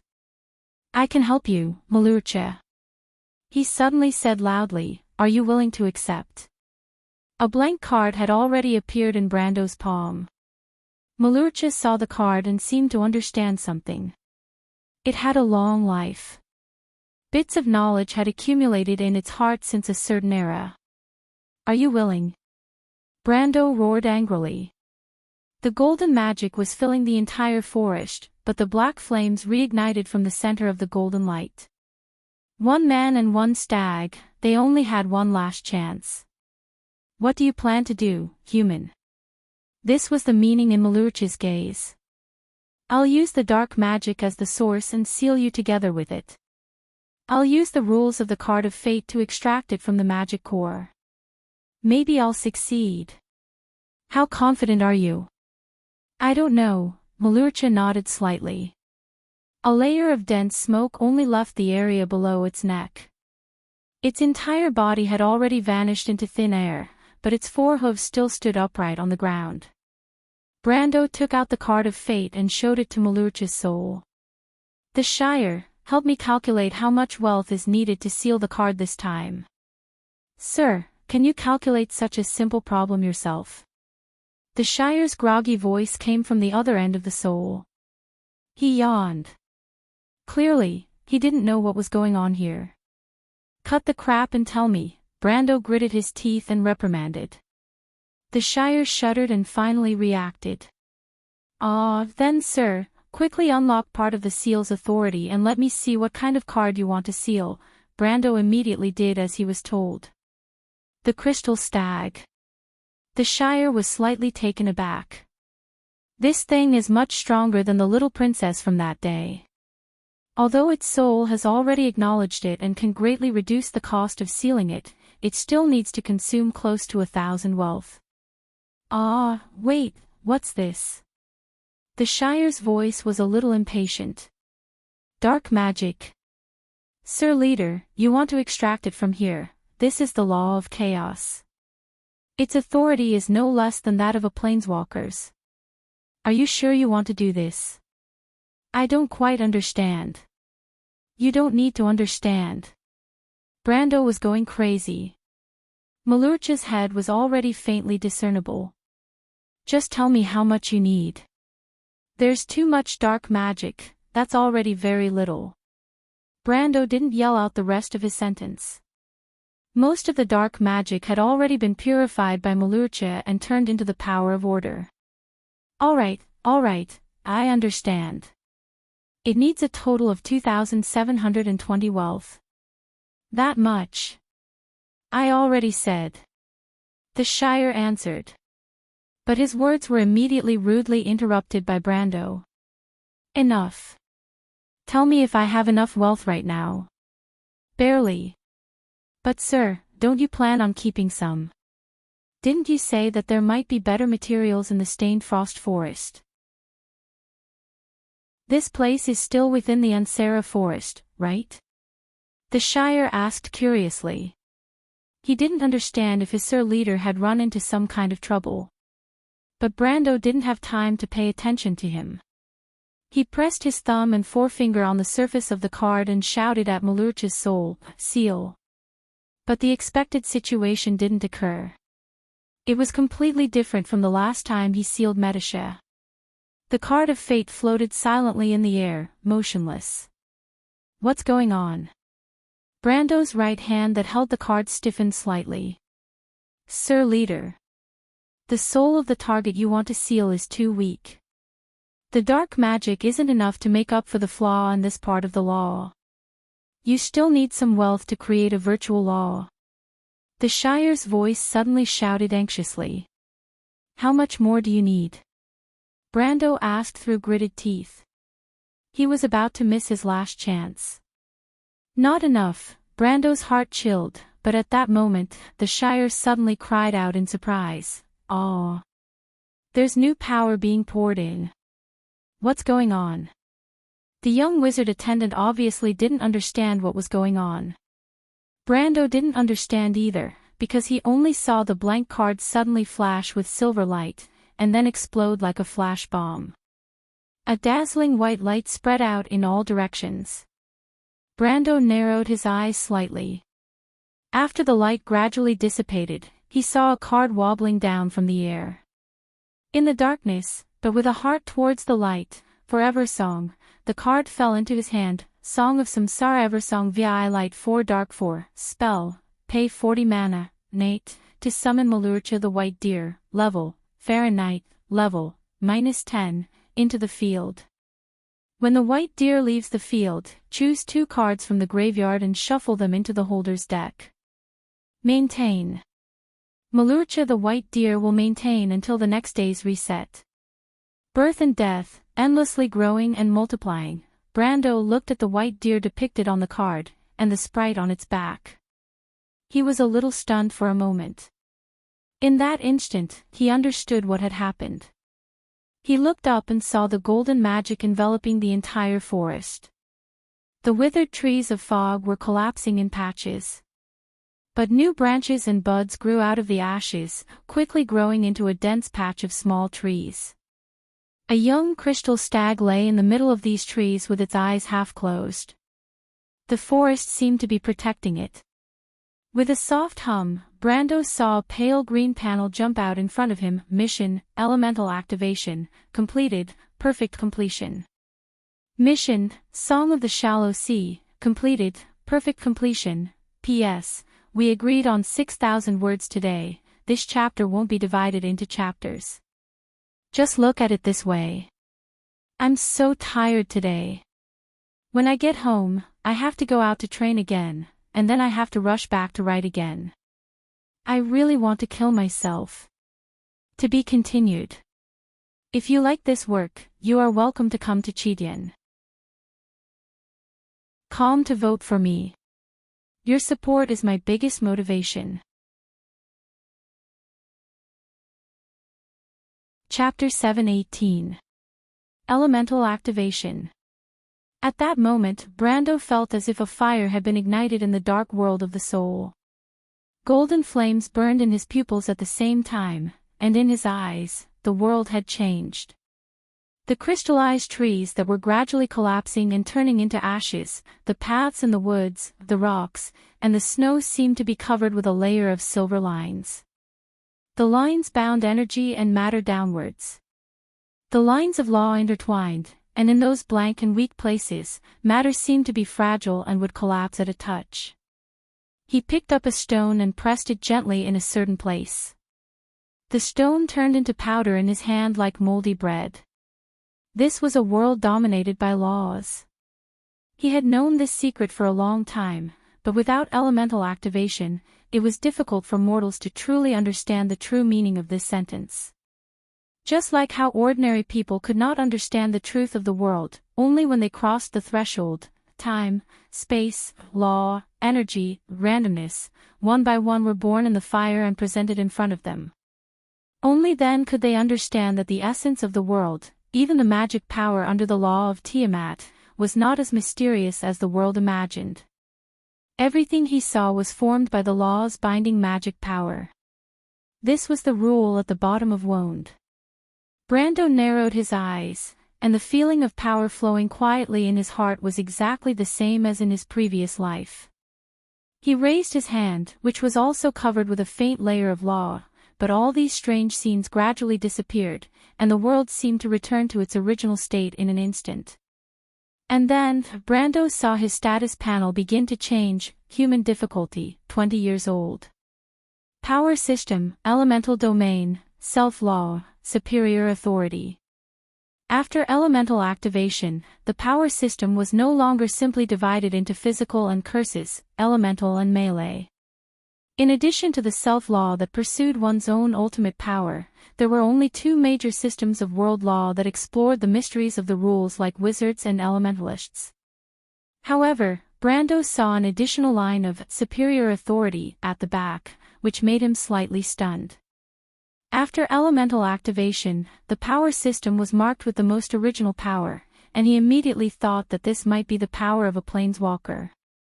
Then he continued to look down. The column of absolute power had also disappeared. After entering the elemental domain, power was closely related to the law, and the previous calculation method was no longer applicable. Then there was the description of the element itself. The originally simple description of the element had now been expanded into an entire column: time and space. In the eyes of Hazer, time and space are concepts used to describe the state of existence of the world. If matter and energy did not exist, then time and space would collapse accordingly. But the concept often extends to the power of definition and imagination. It is the root of the law, the key to existence.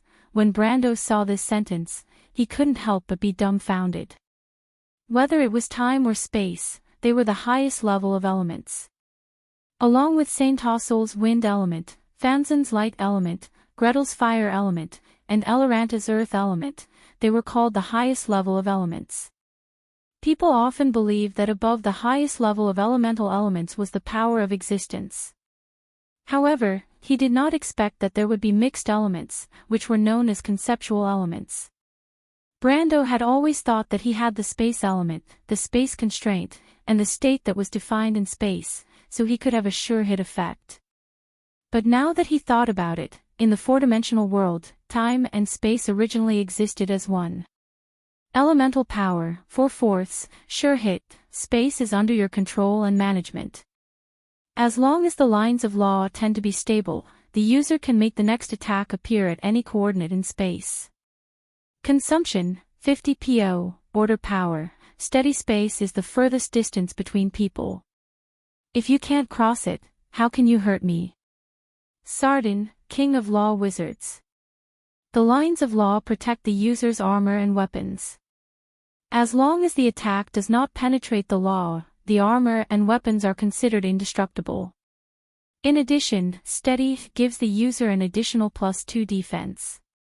Consumption, passive elemental power flow time is my ally, your enemy.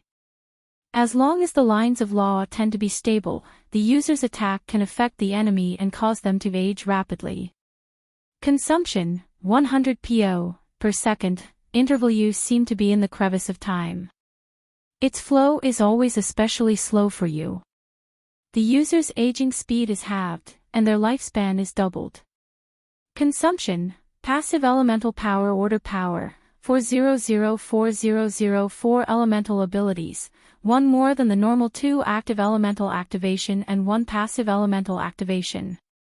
In addition to sure hit, steady had 2 additional attributes that could protect the armor and increase the defense power. Lapse and interval dash were newly added because of the time elemental ability. The lapse elemental ability was basically useless to players in the game, but it had a miraculous effect on NPCs. According to veteran players, this was a PvE divine ability. The same was true for interval. A normal human's lifespan in WoW was only about 200 years. After elemental activation, the lifespan would increase by half, but the longest living human generally did not exceed 400 years. Doubling one's lifespan meant 800 years, which was almost close to that of the Silver Elves. This attribute was almost worthless in the game, and Brando even doubted if it even existed. But here, it was undoubtedly the best elemental ability. Finally, the order power had also been upgraded from 100,100 to 400,400, which was 50 more than the average player. Brando thought that this might be the so-called extra reward for the conceptual elemental ability. He continued to look down, and his talents had also undergone earth-shattering changes. Bloodline talent, unyielding, level 3, unyielding, ignores all attacks for 15 minutes after receiving fatal damage. Elemental enhancement, after the effect ends, the user will revert to their last state 15 minutes ago. This ability can be activated once per day. Self-healing, the body's recovery ability is increased to 6x. Elemental enhancement, reduces the time to recover to perfect state by half. Unyielding, elemental resistance plus 10, physical damage reduction plus 10%. Elemental enhancement, increases defense by an additional 2. Tenacity, stamina, in the first 2 stages, active, tired, can use all abilities as if they were in the elemental enhancement stage. Elemental enhancement, stamina consumption is reduced by half. Destiny talent, the Fool, level 1, fanaticism, selfless devotion is sometimes not a good thing, within half an hour of activating fanaticism. The character's attributes can be doubled. This ability can be activated twice per day. The primordial citizens could learn ancient attribute skills just like ordinary skills. Destiny talent, the Chosen One, level 1, ancient king, followers gather under your indulgence because of worship, so no matter what race they come from, they will not suffer a morale penalty. It can be seen that the elemental enhancement on the bloodline talent. In fact, this is the main reason why the attributes of the players after stepping into the elemental field are so different from the players before the elemental field. After entering the elemental field begins to strengthen the abilities on the status panel one by one. The elemental activation stage is the bloodline talent, the first profession skill, the main attribute. The elemental enlightenment is the first destiny talent, the second profession skill and the secondary attribute. The law pinnacle is the second destiny talent, the third profession skill and the third attribute. In the ultimate realm, the player will have the field, and strengthen the bloodline attribute again, the first profession skill and the 2 attributes. In the Sage field, the elemental enhancement will directly strengthen all attributes, all talents, the 3 profession skills, and give the player the last law talent. After reaching that level, looking at existences below the gold realm would really be like looking down on ants from a god. Further up, after the perfect body, it is another world. However, even though he was prepared, Brando couldn't help but groan from the bottom of his heart when he saw the enhancement of the bloodline talent by the time and space element. The Amber Sword has never been a game that pretends to be fair and balanced. But it does take fairness into account. In the game, players only have one chance to be treated fairly, and that is at the starting line. Therefore, there is the saying that the bloodline talent is the fairest talent. But after that, the game no longer restricts the development of the players. The more effort you put in, the higher the reward you get. Attributes, skills, destiny talents, and even the profession itself have strong and weak differences. This is a very realistic and cruel game. If it wasn't for the quality of the game itself being so high, far beyond any game of the same era, it would have been drowned in a wave of criticism. It was an obvious example, just like what Brendel was seeing now.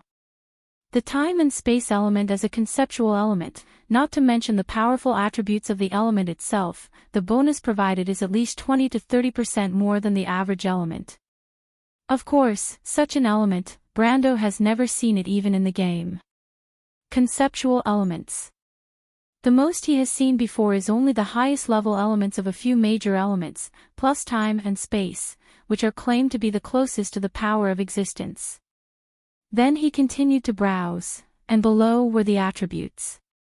Because it was the first time he activated his element, he took it for granted that the time and space element must have strengthened his main attribute first. Brando stared at his status bar with wide eyes and was suddenly startled.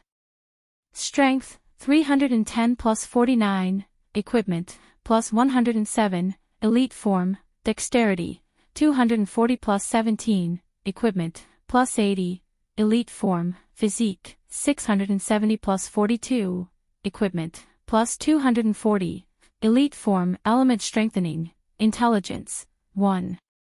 5 plus 0. 5, elite form, willpower, 140 plus 26, equipment, plus 32, elite form, perception, 36 plus 13, elite form, bloodline, 44 plus 17, elite form. When he saw these attributes, he was dumbfounded. Because in theory, as a warrior, the main attribute must be strength. However, it was obvious that the time and space element had strengthened his physique for some unknown reason. No wonder he felt a lot better from the beginning. At first, he thought it was because of the elemental activation, but now it seems that is not the case at all. His physique has more than doubled. How can he not feel full of energy? Brando suddenly felt a little crazy. What does a warrior like him need physique for? Warriors are not tanks in the game, they are damage output professions. This damn elemental activation strengthened his physique. Did it see that he looked more like a knight, or did it think that he actually had a potential attribute? If he was still in the game, he would have jumped up and called for the GM. But here, he could only change his expression for a long time, and in the end, he could only sigh helplessly. What else can he do? Call for Lord Martha to change it for him. Not to mention that Martha left wound early after the Azure Knight shattered the sky. Even if she was still there, she would probably only give him a lightning bolt in response to his trivial call. In this regard, Brando could only admit that he was unlucky. He was afraid that this damn elemental activation would take the initiative to strengthen him something else, especially his skills. Although there was no precedent for this in the Amber Sword, what if this thing went crazy and strengthened his scholar skill? Wouldn't he be killed by it? He looked down and suddenly breathed a sigh of relief. The skill list was not strengthened at all, but there was a line of green system prompt: you have obtained a higher level of authority, do you want to start strengthening skills?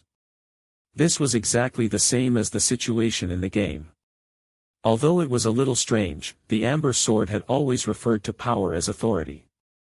The players had also discussed this for a while, but in the end, it came to nothing. Brando was not surprised and was too lazy to care. He tapped on the screen with his hand and confirmed, strengthen. Which skill should I strengthen? The professions that Brando could choose now were actually only 4 professions: mercenary, elementalist, scholar, and Templar Knight. But as long as he was not out of his mind, it was impossible for him to choose elementalist and scholar. Therefore, the multiple-choice question in front of him was actually a choice between 2. Mercenary or Templar Knight? Brando was silent. 9 Luminary Sword Art, Flash Strike Sword Art, In-Depth Analysis, Charge, and Piercing Strike were all his core skills under the mercenary profession. If it was before, he would definitely choose to strengthen this profession as his main profession without hesitation. But now there was a problem. That was that the space-time elemental activation had chosen to strengthen his physique attribute. It was important to know that all the skills in the Amber Sword were closely related to the basic attributes. Although he could still choose to strengthen the second and third attribute after reaching the peak of the elemental enlightenment and the law. But after reaching the sage domain, other than the main attribute, the other attributes were destined to be strengthened one less time. This lack of strengthening would become more obvious in the later stages, and now it was only twice. After reaching the silver body, it would probably be 2 or 3 times more. 2 or 3 times more at that time would be enough to decide a lot of things. Should he focus on offense or defense? To be continued. If you like this work, you are welcome to come to Chijin.com to vote for me. Your support is my biggest motivation.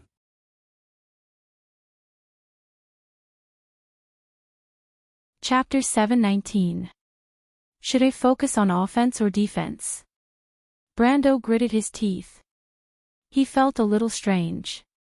Although the automatic enhancement of the spacetime attribute was a little depressing for him, it was not irreversible. But it wasn't irreversible, it just meant that he might have to give up on the path he had previously planned. He hesitated for a moment, but in the end, he put his hand on the Templar Knight profession. In the past, there were often players who changed their profession path because of a powerful weapon. It was much more reasonable for him to change his profession path because of a powerful element. After all, the element was something that would accompany a person for a lifetime, especially the spacetime element, which was too powerful. The general element enhancement was at most 50%, but the conceptual element would directly double it. Of course, he would not give up such a strong advantage. Besides, he had considered the path of the warrior knight. His attack might be a little weaker than his previous profession path, but it would not be too far off. Because he still had the Templar Knight's conflict aura and the crown of thorns. Brando instantly decided on the path he would take. Then he looked at his Templar Knight skill, and the skill panel had completely changed. After the element enhancement, the skill had its own rules: Blood of the Sun, level 10, Master, element normal. Any enemy who causes melee damage to the Templar Knight will receive 50% of the damage. Element enhancement: now the Blood of the Sun can ignore the constraints of space and reflect long-range damage. Crown of Thorns, level 10, Master, element normal, continuous use, increase 20 points of endurance and resistance. Active activation: all defense, resistance, and endurance will be converted into attack power, last for half an hour. After the effect ends, the Templar Knight will lose all defense, resistance, and endurance for the same time. This ability can be used once a day. Element enhancement: after active activation, the duration will be doubled, and the side effects will be swallowed by the time rift. Conflict aura, level 10 plus 1, Master, element normal, increase 7 points of defense for all allies within 100 meters, including the user. Element enhancement: coverage area doubled, and an additional 2 points of defense. The enhancement seemed to be over in an instant, and Brando finally breathed a sigh of relief when he saw these enhancements. Different elements had different effects on the strengthening of skills. For example, if the Crystal Stag's healing element was used to strengthen the Blood of the Sun, it would most likely be because the Blood of the Sun would heal itself slightly when it dealt damage. However, space and time were very compatible with the enhancement of these defensive skills.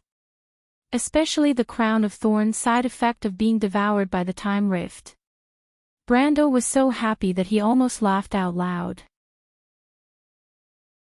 In fact, he currently had 952 points of vitality, which was equivalent to an additional 500 points of HP and 4 points of natural defense. After equipping Firefly and Bahamut's Grip, as well as adding the effects of his talents and skills, he would have about 40 resistance, 30 endurance, and 17 defense. Once this attribute was converted into attack, it would be a total of 87 attack points. In the Amber Sword, attack was a basic attribute. On top of that, it was a combination of strength and a series of skill bonuses. Only then could it be considered the final damage. Even the Halran Gaia, a fantasy-grade holy sword, only had 42 points of attack. The Lionheart's pure attack was probably even lower than that. What about the Azure Lance with its first seal? It only had 122 points of attack. The meaning of 87 points of attack was clear at a glance here. It could be said that after unlocking the Crown of Thorns, he unlocked Frenzy. Brando's Berserk state was basically the true Mad Dog mode. How could he not be satisfied with a state where his attack was increased by nearly 3 times in an hour without any after effects? He had both defense and attack. Brando suddenly found that the choice of his space-time element had given him a perfect answer. But the gift of elemental activation was far more than that, because Brando finally saw a list of status at the bottom of all the attributes that made his heart skip a beat: Elite Skill, Demonization, Level 1, Basic, Elite/Normal, for a short period of time, disguise the aura of the body as the aura of a magical creature, so that magical creatures below Lord tier will not take the initiative to attack. This effect lasts for 1 minute or until the user initiates an attack. Elite Template. This was the attribute he had obtained since he saved Sifrid in Tonajol. Finally, after his elemental activation, it completely blossomed. After the first column of the elite skill was unlocked, it brought him a completely unexpected surprise. Demonization. Brando finally understood how this skill came about. Back in the Amber Sword, there was a player called the Nightingale Lord. This guy could be said to be the idol of all nightingales. Lone Ranger was an individual hero. He never teamed up with others. He roamed the dungeons and instance dungeons alone. Other than those large-scale instance dungeons with special settings, legendary instance dungeons, and battle scenes, there was almost nothing he couldn't steal. And the skill that guy relied on at that time was later verified by people. It was demonization. This divine skill could mask the player's aura and turn the magical creatures in those top areas into non-aggressive monsters. But unfortunately, no one knew how this skill came about. Because most people knew that this was a real monster skill. In that era, perhaps only the heavens would understand how this skill was learned. But today, Brando finally understood. This was a skill that came with the monster template. No wonder the players almost turned the whole world upside down and could not find the NPC who taught it. But he was a little puzzled. How could a warrior like him be randomly given a skill with such a strong rogue aura? Of course, it was not that he was dissatisfied. It was that he was too satisfied. This skill was simply too useful for him. Especially in this stained frost forest. If before he got this skill, he only wanted to stab Grand Duke Arek in the back, now he was really confident that he could teach him an unforgettable lesson. Even if it was to avenge Her Highness the Princess in his previous life. Brando thought so. He couldn't help but exhale softly. Then he came back to his senses and found that Maynard was standing not far from him, looking at him with some confusion. Obviously, he had been standing here with the card in his hand for a long time. "What are you doing?" she asked. "Nothing." Brando put the Hymn of Samsara into the spare deck. He took one last look at the white deer and fairy on the card, and then the card flashed slightly and disappeared. Fortunately, he had an extra card space because of the expansion of the elemental pool. Otherwise, it would have been a little difficult at the moment. He looked at Maynard again before explaining, "You should have already felt it. Congratulations, you have entered the realm of elements." The expression on the female knight's face softened a little. "Mr. Count, you are only 21 years old this year, right? Your achievements today have already surpassed the Flame King Gretel." Aha! This was a difficult question to answer. Brando looked back perfunctorily. The newborn crystal stag was still lying in the grass. Because it was still too weak, it seemed that it couldn't even open its eyes. It lay there trembling. Maynard's expression turned to some confusion. Speaking of which, it's strange. You should have had the same dream as me, right? How can you remember it so clearly? Are you really Brando, or Sophie? Brando looked back at her. Of course I'm not Brando, but I'm also Sophie. I don't reject the memories of another world. It's just like everything you saw in the dream, it's still your experience. He seemed to have just realized that Maynard seemed to think that he had the same dream as her. This point of view made him feel a little strange. Could it be that she didn't realize that it was a real world? But he shook his head and decided to go along with what she said. Unfortunately, the female knight seemed to be very cautious about this. When it came to memories and dreams, she immediately shut her mouth and didn't talk about it. Brendel looked at her carefully, and Maynard turned her head away slightly. Once he was sure that the other party would not continue on this topic, he turned back to look at her. He walked to the trembling crystal stag, bent down, and touched its forehead with his hand. He asked, "Little guy, what's your name?" The newborn fawn trembled slightly, but didn't answer. In reality, it couldn't answer. Before it reached adulthood, the crystal stag only knew some simple water language. Brando naturally knew this. He looked beside it. The crystal stag was lying in the ashes of Malurcha's corpse. Brando quickly saw 3 sparkling things there. Of course, these weren't drops. He knew very well that these were the mission rewards in the game. Usually, creatures like the crystal stag that lived in harmony with magic rarely dropped anything. They were very sensitive to magic. It was very easy for them to control their belongings and dissipate all their magic. But at the last moment, he chose to help Malurcha and successfully solve the mission. Because of this reason, the guardian of the forest of the Holy Seal left him these 3 gifts. But Brando still felt a little regretful. The highest completion status for the mission was perfect. Next was outstanding, and then excellent. He guessed that the final problem lay with the fairy lady. If she hadn't sacrificed herself, the completion status for the mission might have been perfect. Under the conditions of a perfect reward, it was very likely that there would be more than these 2 items. Of course, it was better than nothing. He picked up the 3 sparkling magic items from the ashes. 2 were sky blue crystals similar to magic cores. The other was a golden ring. Brando remembered that this was originally worn on Malurcha's long horn. This is. When he saw these 2 items clearly, he couldn't help but be slightly stunned. This is the raw stone of strength, the ring of portability. It actually left these 2 items to you. It seems that you are very grateful.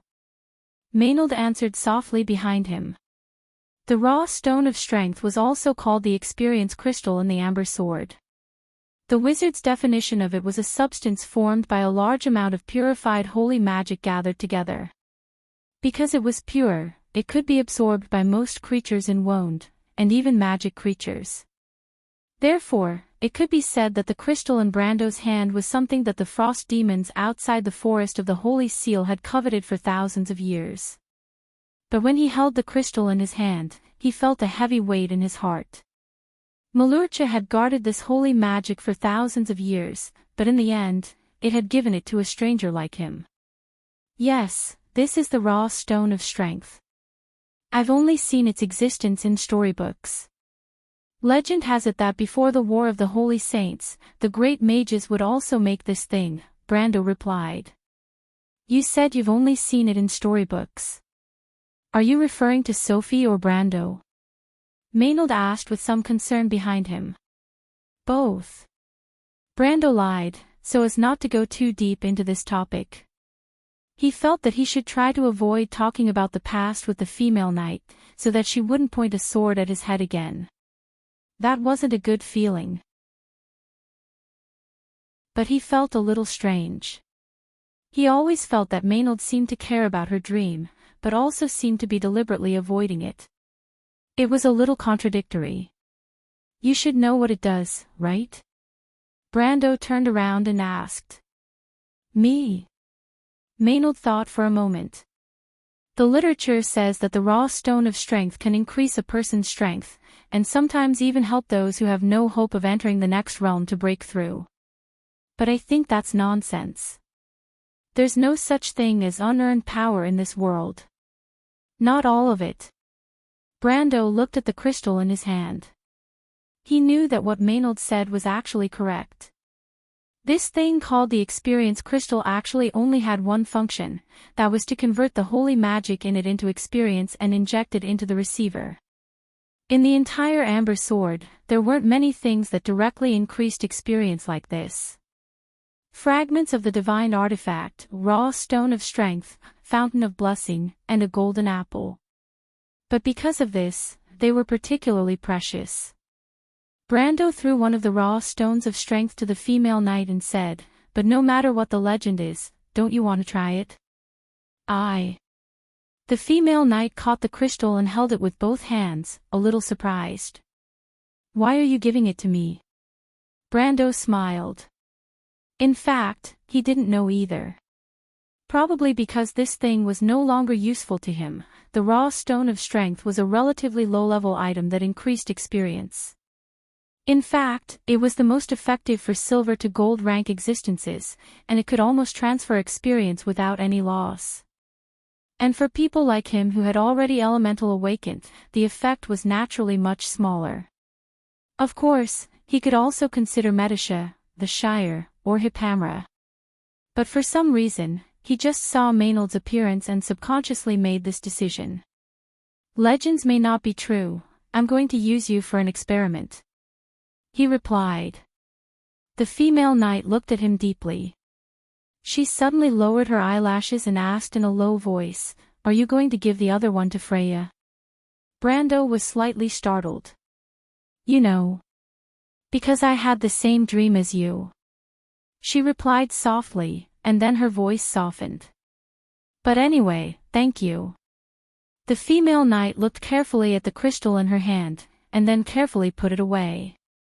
She raised her head and looked at Brando seriously.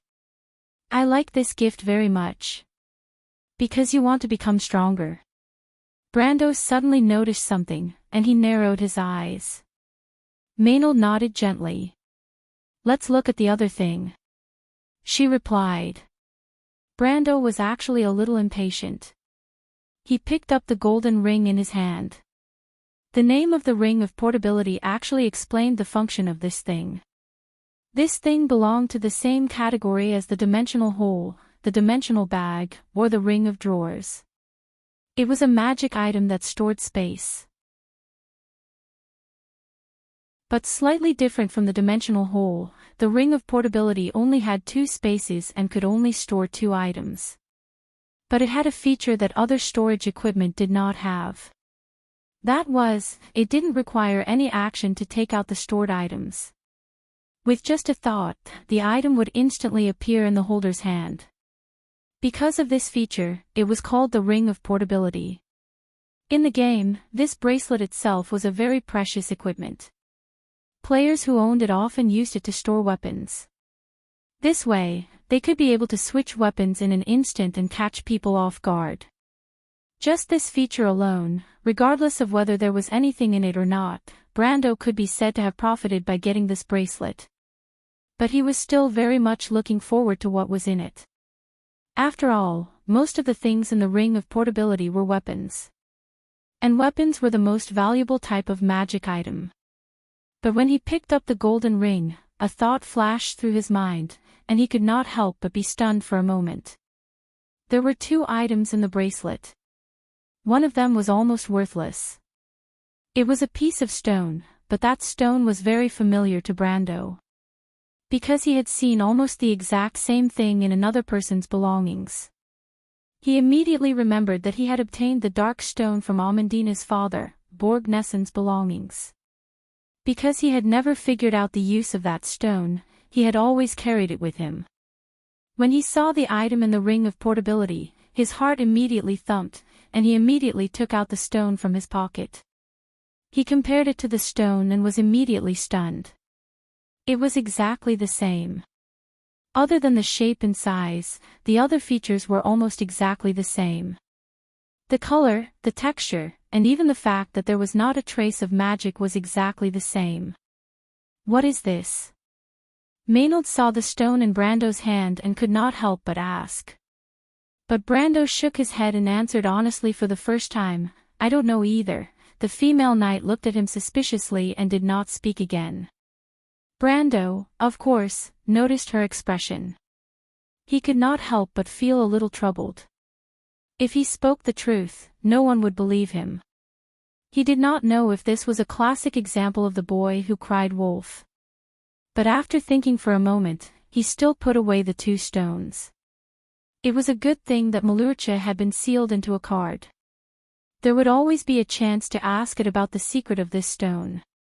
As a crystal stag that had existed for thousands of years, Brando did not think it would collect a worthless stone like Borgnessen. After putting away the stone, Brando took out another item from the ring of portability. It was a piece of parchment. In fact, when he first met Babasha, he had seen something similar. There was only one name for this type of item in the Amber Sword. Skill Scroll. However, the skills recorded on this skill scroll were very different. Rebirth Nirvana, Transcendent Primordial, burns life and transforms it into elemental power. Prerequisite, Sage Domain, Bloodline Attribute 300 plus. Brando's gaze slowly swept across the blood-red parchment. All the words on it seemed to have become a blur. And in his eyes, he seemed to only be able to see those 4 simple words. Transcendent, Primordial. Above, Martha. Brando groaned with difficulty in his heart. P.S. Today's update is here. Another large wave of data and settings. I wrote until tears streamed down my face. Every time this happens, I want to pull my hair out. But I finally finished writing. Okay, it's a little late. I hope everyone will forgive me. 2 more chapters. It's about 10,000 words. I also recommend a book, The Legend of the Great Sage. I've been reading it recently. It's not bad.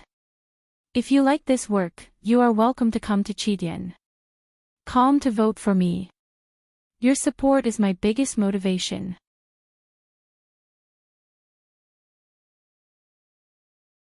Chapter 720. By the time Brando and Maynard returned to the camp, it was already early in the morning. The sky was faintly lit, the stars were hidden in the west, and the sky was pale white.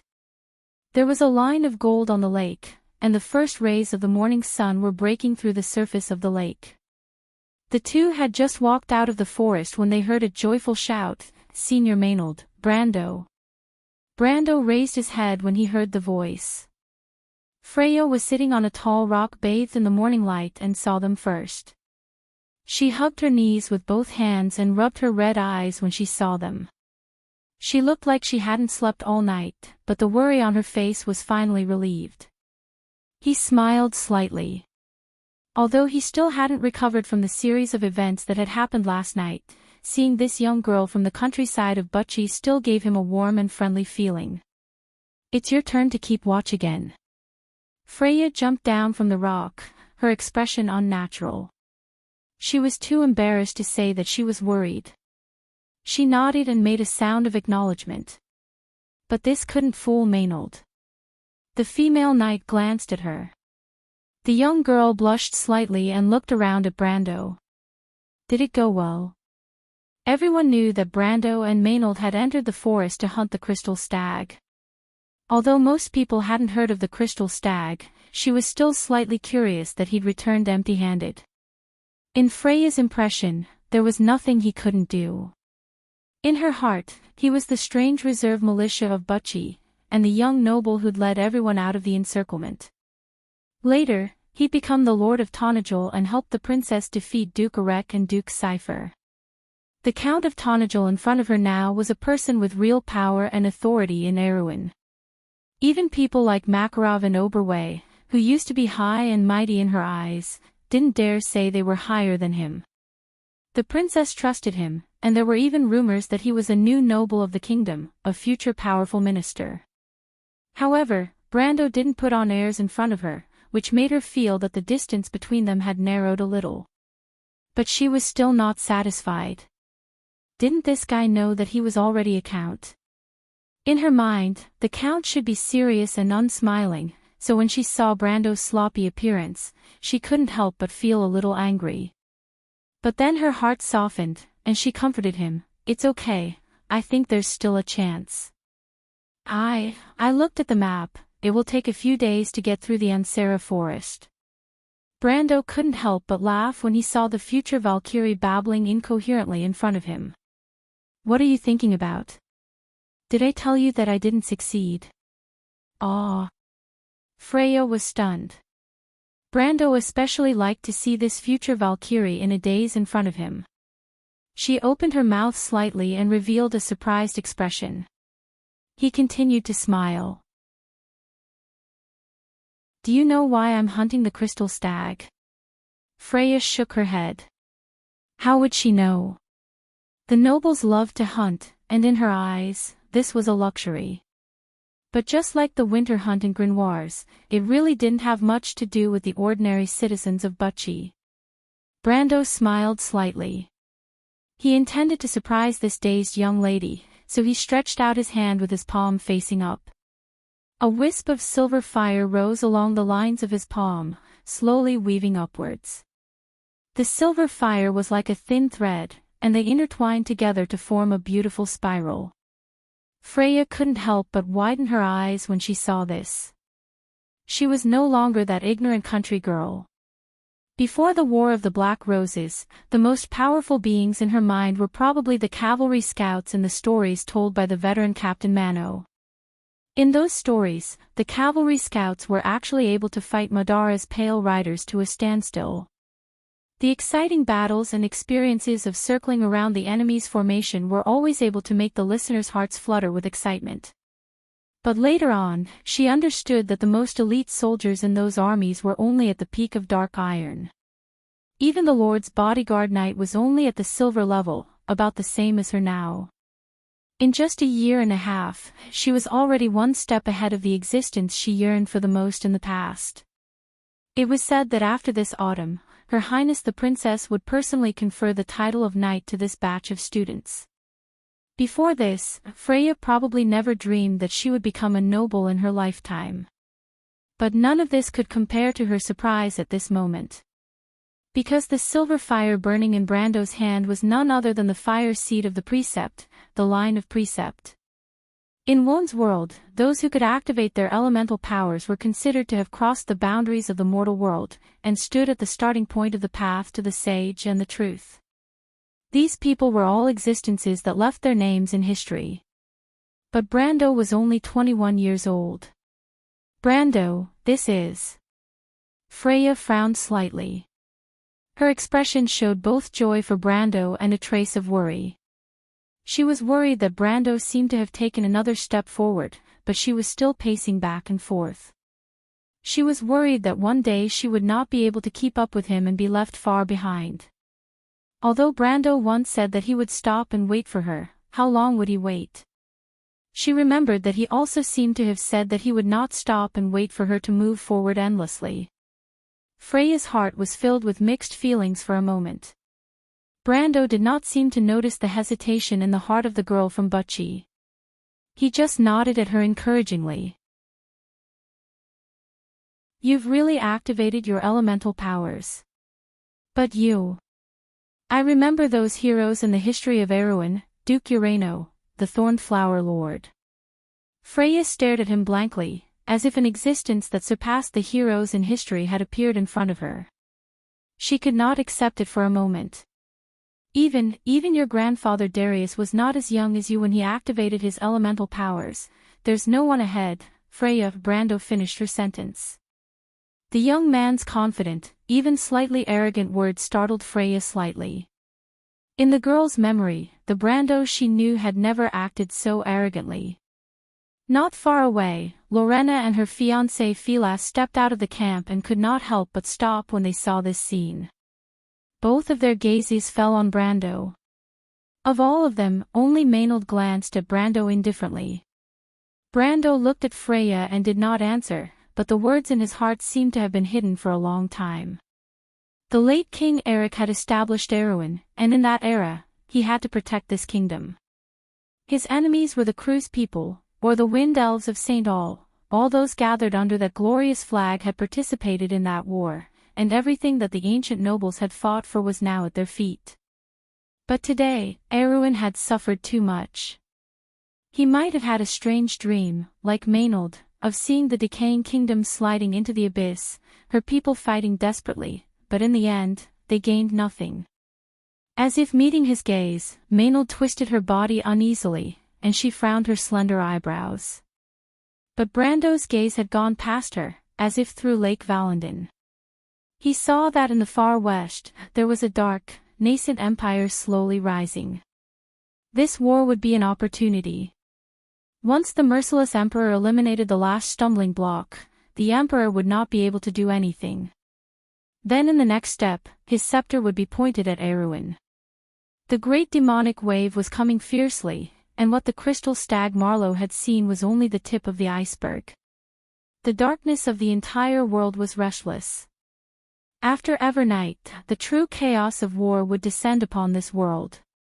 At that time, what would Erewhon do? That was content that had never been written down in history, but at least this time, he hoped that the sacrifices of those who fought to change their fate would be more valuable. If history forgot those nameless heroes, then he would change history. He suddenly understood that this was his mission. After all, he had not come to this world to live a nameless life, or to be a spectator again. Some regrets, only experiencing them once was enough. He retracted his gaze, as if suddenly understanding Martha's intentions. Sacrifices were valuable, stemming from people's pursuits and ideals. They might fail, but in the end, they would influence and change this world. This kind of influence had always been in his heart. King Eric only wanted to change the arrogance of the nobles, but what he wanted to change was history. Brando smiled slightly at Freya. You will understand. Go and wake the others up, we are ready to go. He kept the last sentence in his heart, Her Excellency Valkyrie. Freya looked at him suspiciously. She was about to turn and leave, but suddenly seemed to realize something. She turned around and glanced at Brando. Brando. Can I keep up with you? Brando glanced at the experience crystal he had left in the ring of portability and nodded at her. Those with faith will not fall behind. Freya was slightly taken aback, but she quickly nodded her head firmly. She suddenly remembered her ideals, which were like the wildflowers blooming in the countryside of Bucci, ordinary but tenacious, and even the wildfires of summer could not burn them out. Those flowers bloomed in the mountains of Yusong, leaving a deep impression. The girl's wish was equally simple. She wanted to protect everyone, so that those memories that stayed in peace and beauty would no longer be invaded by the flames of war. Brando saw the girl from the countryside of Bucci turn and leave. He looked back and saw Lorena and Faraz standing to the side, the female knight looking at him with great appreciation. Mr. Brendel, a person with faith will never fall behind. Is what you said true? Her eyes sparkled as she asked in a loud voice. If you insist, how can you back down? Brando asked casually. But reality is not perfect. That's why some people are called heroes. You are quite a hero, Mr. Brando. Brando's words were so straightforward that the female knight was a little surprised. If this is a beautiful definition, why don't you pursue it? I see, Lorena frowned slightly. But I want to be the Demon King more, Brando continued to answer. The female knight was slightly stunned and looked at him. Because sometimes you have to be the enemy of the whole world. Lorena took a deep breath and nodded at him with some admiration. I hope you can persevere, Count. Then she seemed to whisper back to herself, I hope I can too. The news of Brando's elemental activation finally spread like wildfire in the convoy. Before that, Brando's swordsmanship had been considered by many to be at the level of a sword saint, but it wasn't until now that he could be considered a genuine sword saint. Since the last Darius went into seclusion, Erwin finally had a second sword saint in the last 100 years.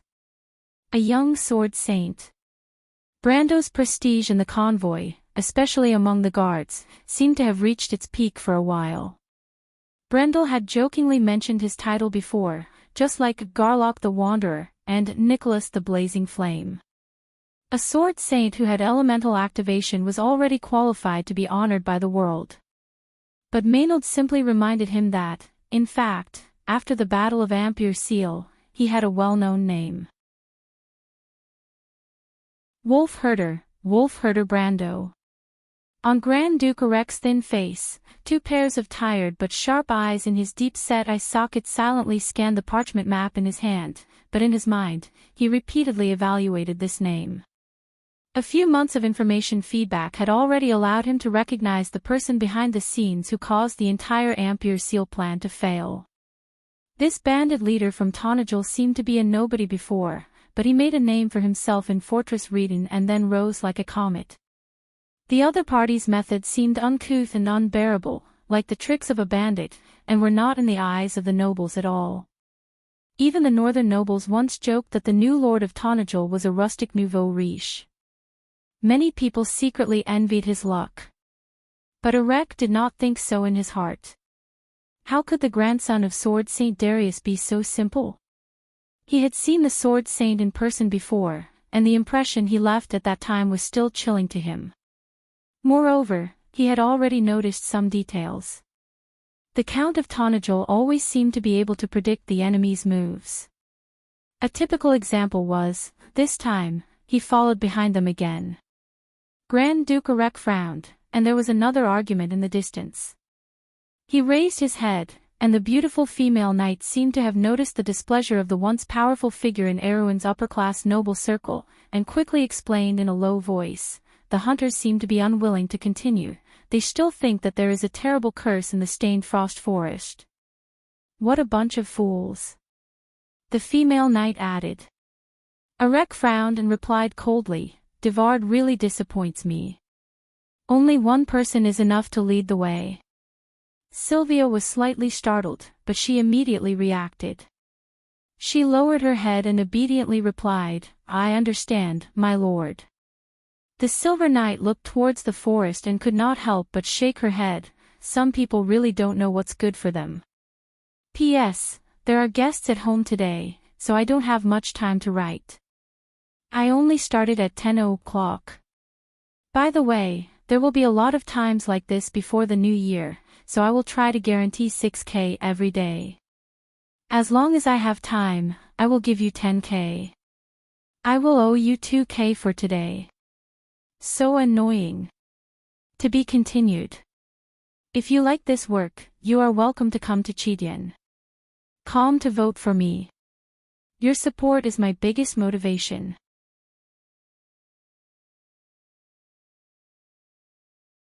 Chapter 721. The dried meat that had been stored for months after being dried tasted like dry wood, salty and astringent. But for Yeruda, it was also a rare delicacy in the forest. The further north one went in the Ansara forest, the colder the climate became. In the woods near the northern end of the forest, the older hunters called the Misty Weaver Forest, there would occasionally be snowfall at night. Even during the day, the frost could weave a thin mist in the forest. Here, the animals in the forest also became very rare. Except for the occasional thick-furred rodent, even the veteran hunters found it difficult to replenish their food in the forest. Yeruda cut a small piece of the dried meat and put it in the boiling pot. The soup in the dark iron pot was full of wild vegetables, and the heat rose as if to melt the snow on the branches. Such food was naturally not eaten by the nobles, but it was a common occurrence for hunters. "There's not much food left." The young man turned over the fur in his heart, and there were only some blackened bread crumbs left below. He sighed slightly in his heart, but he had expected this. Before entering the mountains this time, the family was almost starving. His sister said that after entering the mountains this time, he could save enough money to go to Karsuk and seek refuge with his relatives there. He greedily sniffed the fragrance from the pot, and his stomach growled.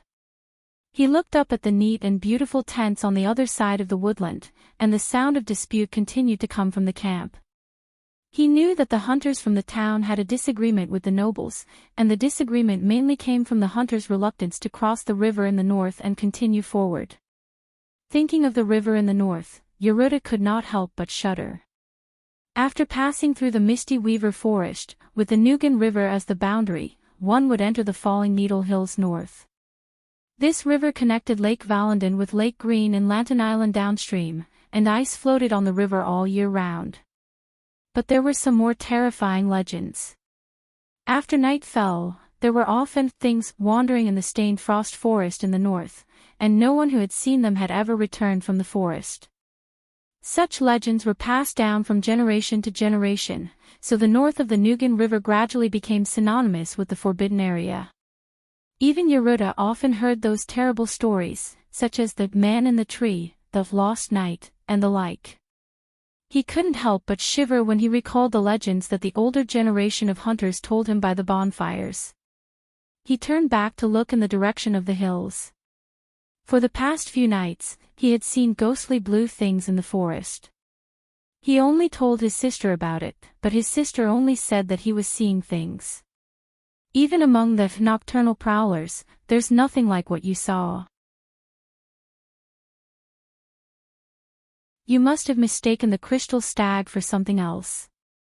In that case, we may be lucky. These were her exact words.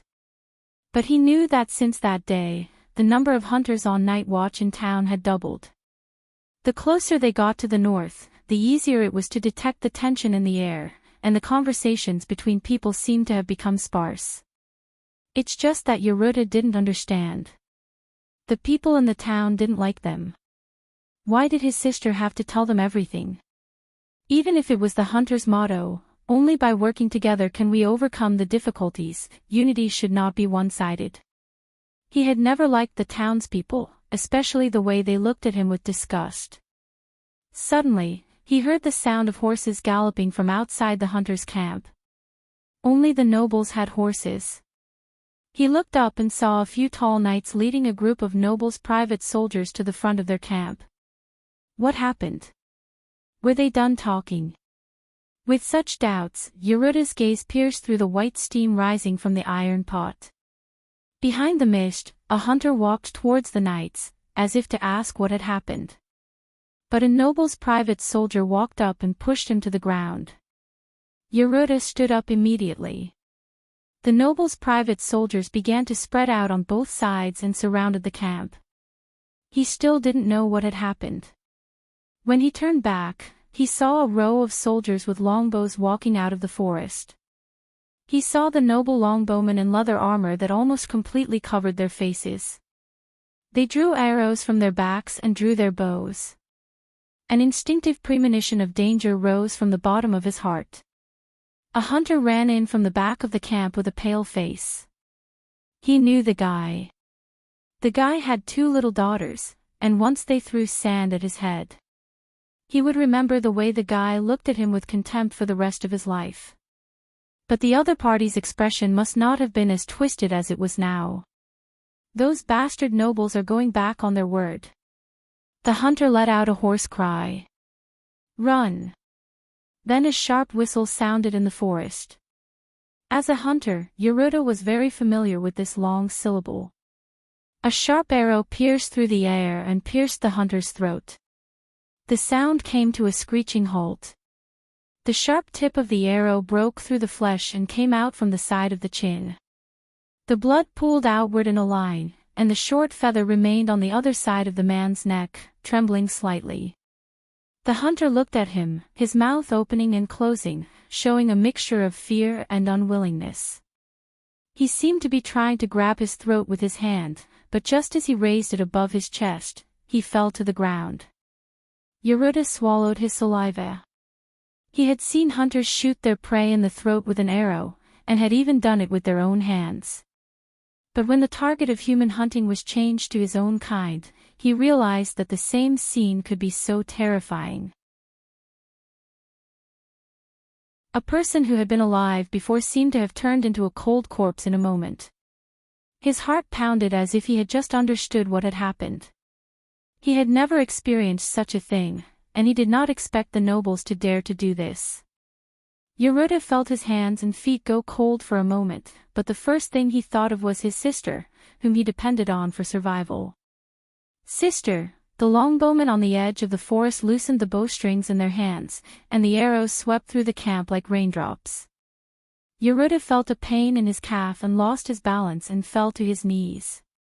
He fell to the side of a hide tent and looked at what was happening around him at a loss. Those who were familiar with him, even the most seasoned hunters in town, fell into pools of blood one after another, like fallen wooden stakes. Finally, someone began to resist, and he tried to open his eyes wide to see the leader of the hunters in town leaning against a carriage and shooting down two of the noble's private soldiers. Although he usually hated that guy, he could not help but cheer for him in his heart at this moment. But just as the leader of the hunters drew his bow for the third time, a figure fell from the sky. Yeruda saw with his own eyes the scene of the long sword cutting through a man's neck. The flesh separated, the head fell to the ground, and a column of blood shot up into the sky. The memorable face rolled to the ground and smashed, and then was covered with grass, ash and snow. It was as if the original appearance could not be distinguished in an instant. The noble's knight also rushed into the camp. Curses and screams suddenly sounded in the camp. Yeruda felt his head begin to become dizzy, and he shivered as he crawled back, but the horse's hooves swept past him, and then he felt a pain in his back, as if his whole body was nailed to the ground. He could not help but scream. There was a shrill laughter behind him, and he knew it was the noble's private soldiers. The knight pulled out his spear, and Yeruda immediately felt the strength in his body drain away, and his body became light. He gasped for breath and used the last of his strength to look in the direction of the noble's camp. He saw those distorted smiling faces, with indifference, cruelty, or a look of schadenfreude. In the direction of the camp, there was also a shrill scream coming from afar. "Sister! Sister!" His vision seemed to begin to blur, and in the midst of the shadows, he saw a blue figure in the distance turning away. It had been nearly 5 days since they entered the Unsera forest. Brando stood at the top of the hill and looked at the forest that had become gray. In the distance, the Nugan River was like a slender belt of light looming in the forest. This area was called the Dead Land in the game, because there were neither animals nor monsters in the forest. It could be said that there were no living things in the forest except for these cedars covered in snow. The reason for this situation was mostly because of the stained frost forest. Because of special reasons, the monsters were restrained in the forest maze, and the creatures were unwilling to get close to this strange land. Naturally, such a scene was formed in the periphery of the stained frost forest. Brando stared at the other side of the Nugan River. Across the not-so-wide riverside woodland was the stained frost forest dungeon group. Across that forest is Milo's final breath, he thought to himself. In the game, Milo's final breath, the Fall of the Gods, Forest of Tears, and Wolf Blood Forest for peripheral dungeons surrounded the central maze. Only by passing through any of these 4 peripheral dungeons could one reach the ring-shaped glacier. The ring-shaped glacier was actually a player's abbreviation. Its full name in the Amber Sword was Milo's River of Despair. Legend had it that when the giant god Milos fell to the ground, the collapsed magic impacted the ground and formed this strange geography. The young dragon entrenched in the falling Needle Hills in the game lived in this area. He shook his head and felt that he was thinking too far ahead. This forest was from the direction of Viro Valendin. The first challenge was the Forest of Tears, but this was the most difficult of the 4 dungeons. In theory, entering from the north of the Wolf Blood Forest was the easiest, but he didn't have that much time to take a detour, so Milo's final breath, which was second only to the Wolf Blood Forest in difficulty among the 4 dungeons, was the best choice. Besides, Erech seemed to have chosen this path as well. But even the easier area of the 4 dungeons wasn't so easy to deal with. The comfortable pace of progress in the Ansera forest before would probably be difficult to maintain here. Brando couldn't help but think so as he looked at the team moving down the hillside. "Brando, come and look over here," Freya suddenly shouted from the bottom of the hill. "What did you find?" Brando was slightly taken aback before he walked down the path opened by the guards. As always, Scarlet silently accompanied him. The two of them came to the bottom of the hill at a moderate pace before they saw that a large crowd had gathered where the convoy was. He even saw Lorena and her husband squeezed into the crowd.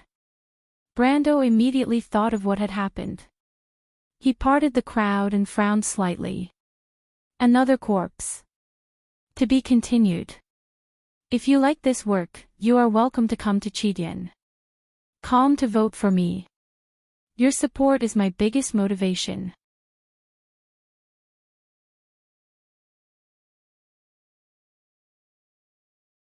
Chapter 722. The corpse lying in the snow was almost frozen into a popsicle, but one could still vaguely make out what it looked like when it was alive. It was about 40 or 50 years old, in the prime of his life. His facial features were still decent, and one could vaguely tell that he was a local. He was wearing thick fur and holding a short bow in his hand. At first glance, one could tell that he was a hunter from the area around Lantern Island. Brando could actually already confirm the other party's identity, but before he could answer, Freya, who was squatting next to the corpse, said in a somewhat sad tone, "The fatal injury was an arrow wound in the back, just like the corpse we found before, but this one should have died at the time. The wound on the corpse we found before should have also been inflicted around here, but the hunter's injury was relatively light. After he escaped from here, he was attacked by frost demons and finally died." Lorena looked at the corpse in the snow and said with some indignation, "You nobles of Erewhon are really too much. The nobles of Cruz are about the same. Besides, the identity of our enemy is first and foremost occultist, and you have a part to play in this," the black-haired female knight replied coldly from the side of the horse.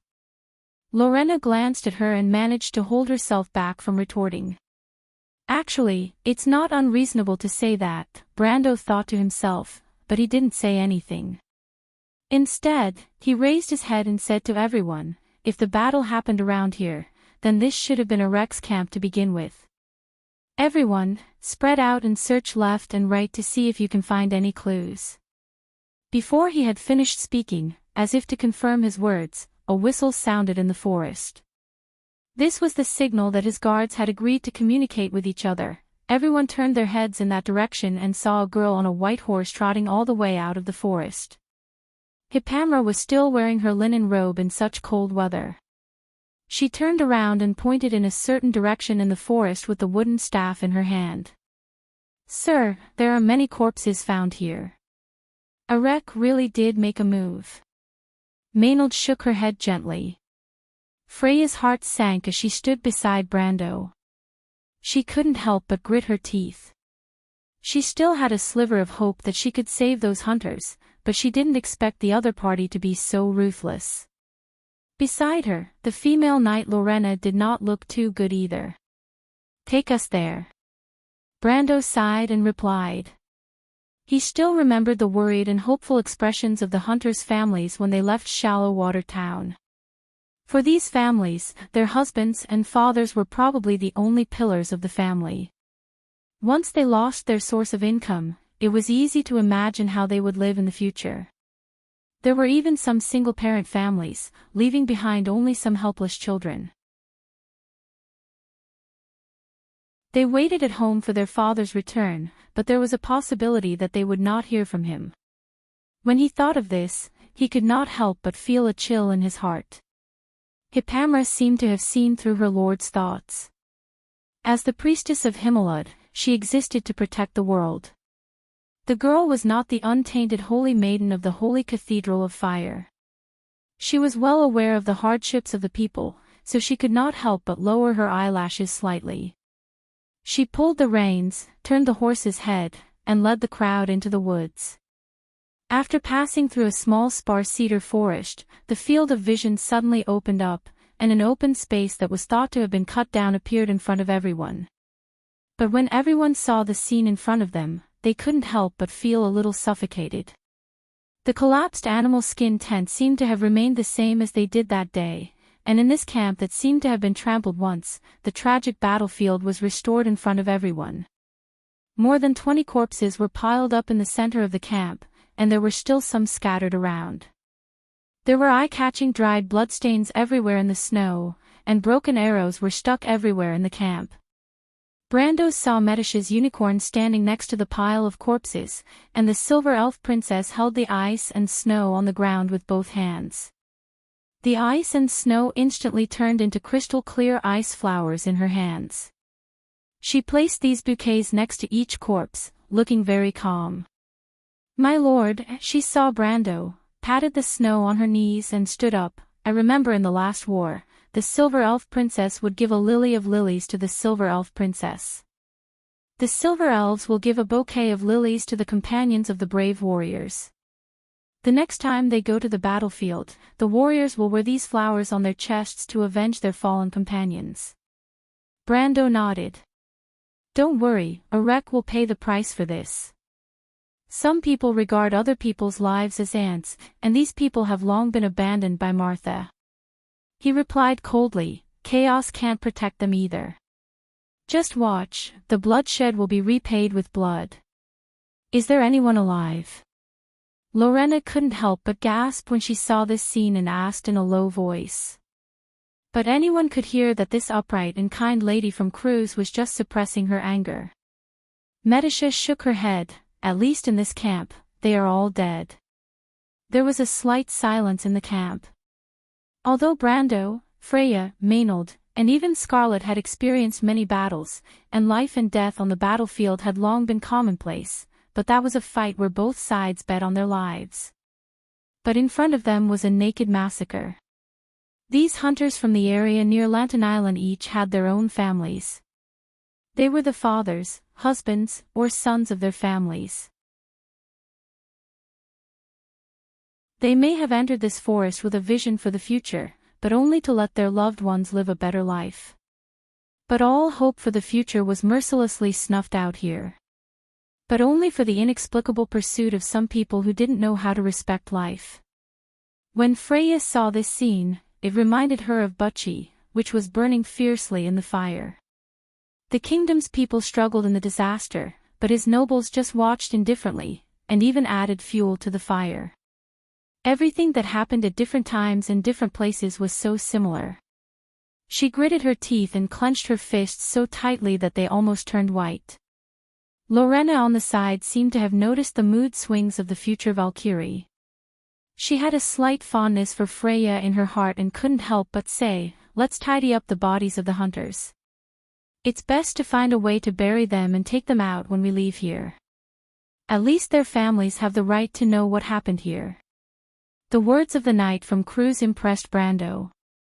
Although he had long known that Lorena was known for her integrity and kindness, she was still the daughter of a great noble family. He didn't expect her to be so thoughtful. He looked at the other party in surprise. But as if noticing his gaze, Lorena turned around and explained to everyone, "Knights respect their sacrificed companions. At least they won't let the bodies of their dead comrades be exposed in the wilderness. Although these people are not our companions, we promise to bring them back, dead or alive, at least to give their families an explanation." With one hand on her chest, she faced everyone and answered seriously, "I hope I can keep my promise." "You're right, I support Sister Lorena's view." Medicia couldn't help but nod slightly after hearing such words, expressing her support. "Me too." Freya sighed softly and answered with a little loneliness. Brando looked at the other side of the Nugan River. In fact, there wasn't much time left for them. Her Highness was heading to Fort Valendon, and Yeek and Makarov had obviously arrived first. And in the south, Count Randner and the Bloodstaff's army were converging. From persuading Duke Vero to form an alliance to ambush Count Randner like in history, there was only a month left for him. In other words, he could stay in the forest for at most 2 weeks. The scorching summer sun, which had become very warm in the stained frost forest, had moved over the middle line above his head. If he delayed any longer, he might have to spend the night here. He looked at Maynard beside him. The female knight neither agreed nor disagreed. But he had gradually become familiar with her personality these days, and he knew that this was actually a tacit agreement. Brando finally nodded. Fortunately, everyone present understood that they were pressed for time. Brando nodded and began to clean up the battlefield. With enough manpower, it wasn't difficult to dig some holes in the snow to bury the bodies.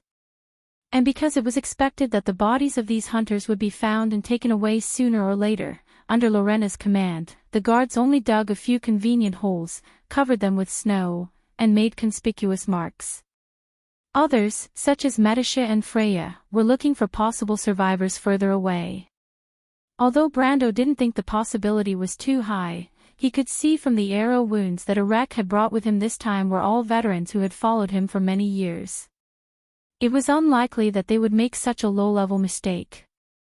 But just as Brando was thinking this, the Shire's voice suddenly sounded in his mind. "My lord, guess what I found." "What?" Brando was startled, and then asked. "A woman." The Shire, although the weather here is still relatively cold, it's summer now, and spring has been long gone. Brando froze for a moment, and then replied somewhat angrily. No, you've got me wrong. My lord, I mean I found a living woman." The Shire hurriedly cried out his innocence.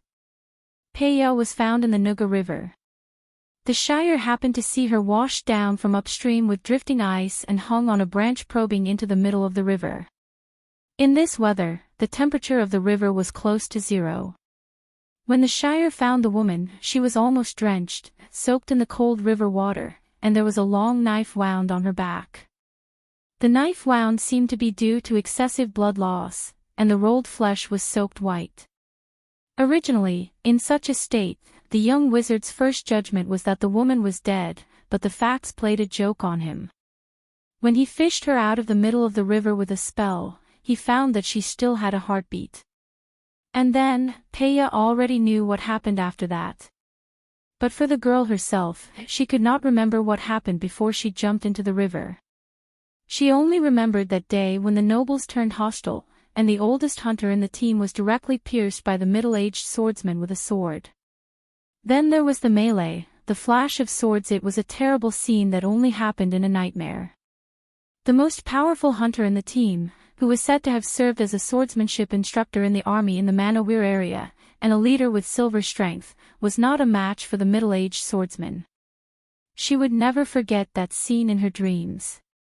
The noble knight surrounded them with a grin, and then the familiar screams came one after another.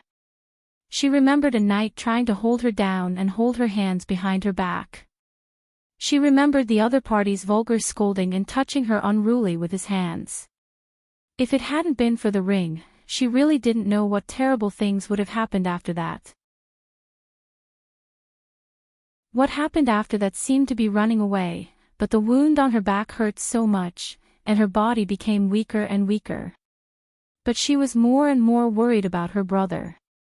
The pursuers were getting closer and closer, and then there was darkness. "Can't die, Yeruda." It was like a long nightmare, and every face in the nightmare was distorted. The townspeople who had hated the siblings had faces full of blood. Then there was the face of the grinning knight. Finally, she saw her brother stabbed by a spear and nailed to the snow, and the dark red blood spread out from under him like countless tiny red snakes. No dash. The girl opened her eyes abruptly. She was sweating profusely, and then she saw a woman's face by the faint light of the fire outside the tent. She recognized the identity of the other party at a glance, as only the mountain people would have such fiery red hair. The girl hugged her knees and leaned on a spear, looking at her motionlessly. Who are you?" Peya seemed to want to ask the question, but she immediately felt a burning pain in her throat. In the end, she only uttered some meaningless hoarse syllables, but the severe pain made her groan uncontrollably. The Lord said that you'd better not talk and rest more. You're badly hurt, but the point is that you've been unconscious in the cold river for who knows how long, and now you have a fever, but we don't have any herbs at hand. Scarlet rarely spoke in front of strangers since she left the Grey Wolves mercenaries, but when she did, it was as if she was reciting a boring report, and she finished it all in one breath. After she finished, she still looked at the woman on the bed quietly, her eyes reflecting the light of the fire outside and sparkling. Peyo was slightly startled, but she felt the other party's kindness. She lay back down, her heart in a mess, but finally quieted down a little. She frowned slightly, as if trying to remember what had happened. P.S. Today, 7K. Again, I've been a little busy recently, and I can only make up for yesterday's loss bit by bit, so I'll make up for 1K today. I'll try to ensure a daily average of 6K by the 20th. To be continued. If you like this work, you're welcome to come to Chidien. Calm to vote for me. Your support is my biggest motivation.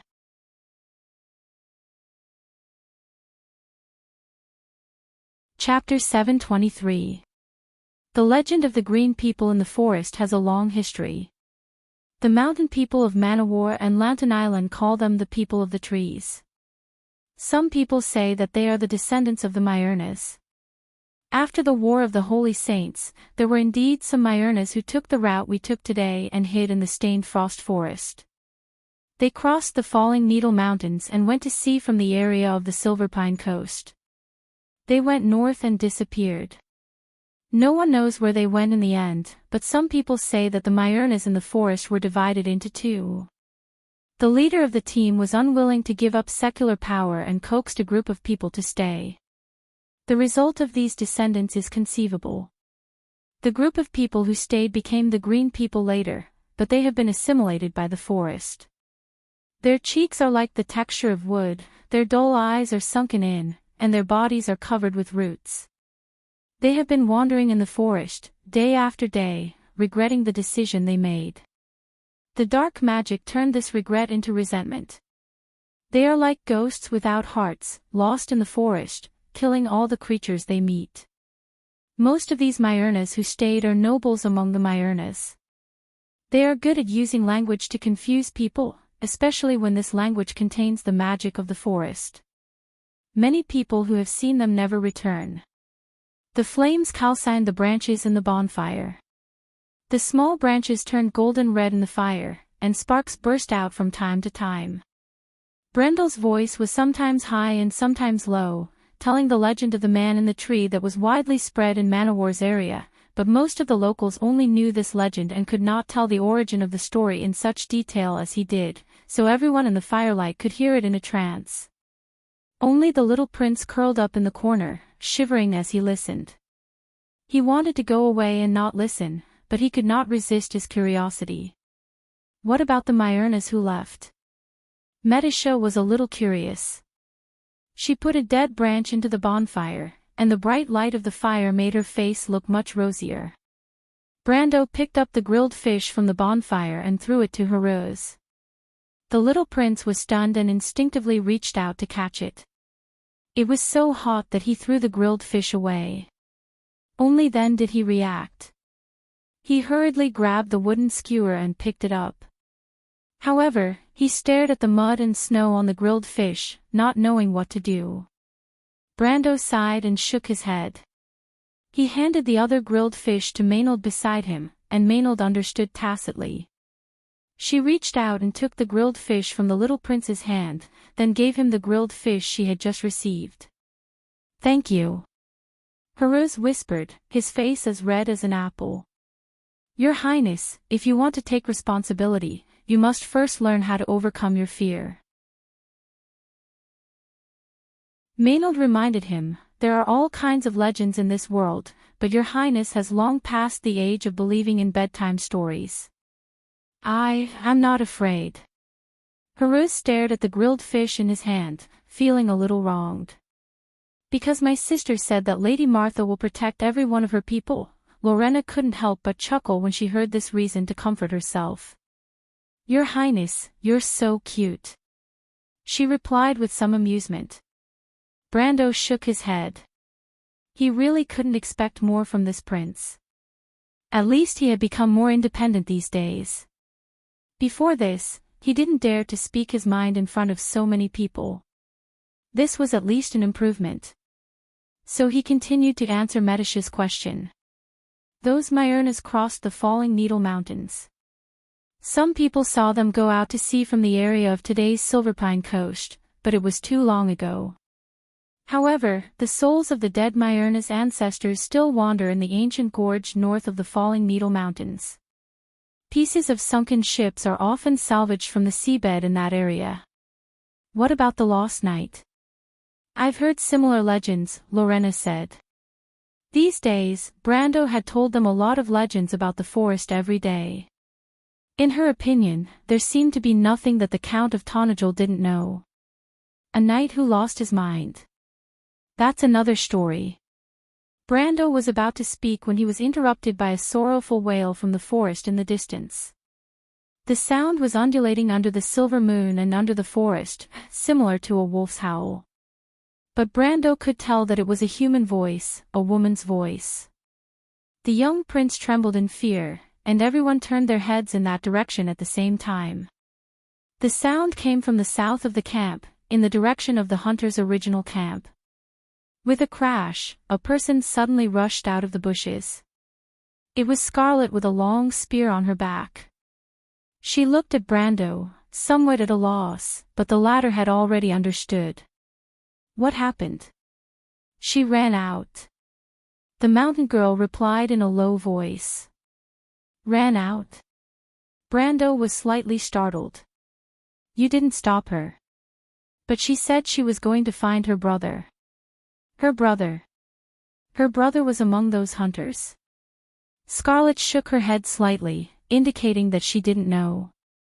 The second time Brando saw the female hunter was in the hunter's camp during the day. She was kneeling in the snow and sobbing softly. The girl had thick, dark brown hair that fell over her shoulders, slightly curly, and was very beautiful. She was wearing a thick hunter's coat, but the longbow and quiver hanging from her belt were long gone when she was found. The exposed skin on her hands and neck was a little tanned, a little like Sue's skin.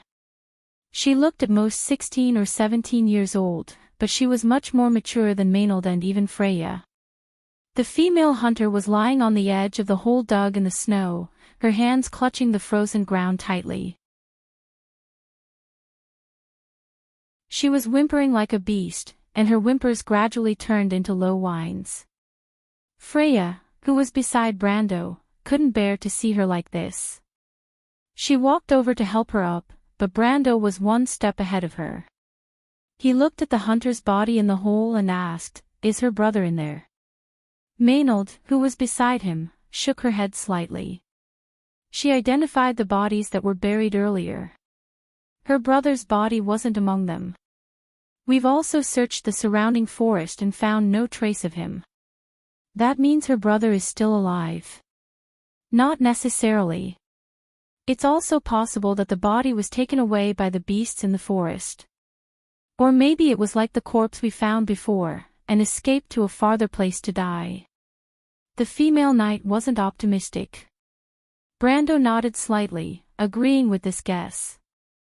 But he also added, we can't rule out the possibility that he was taken away.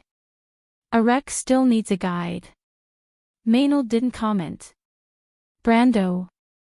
Freya looked at the girl kneeling in the snow with some worry. She was worried about the injuries on her body, and the hunter was also having a high fever. Even though they had Pahimara, the priest of Chongshan, in the team, only Fanzin's priests were good at curing diseases.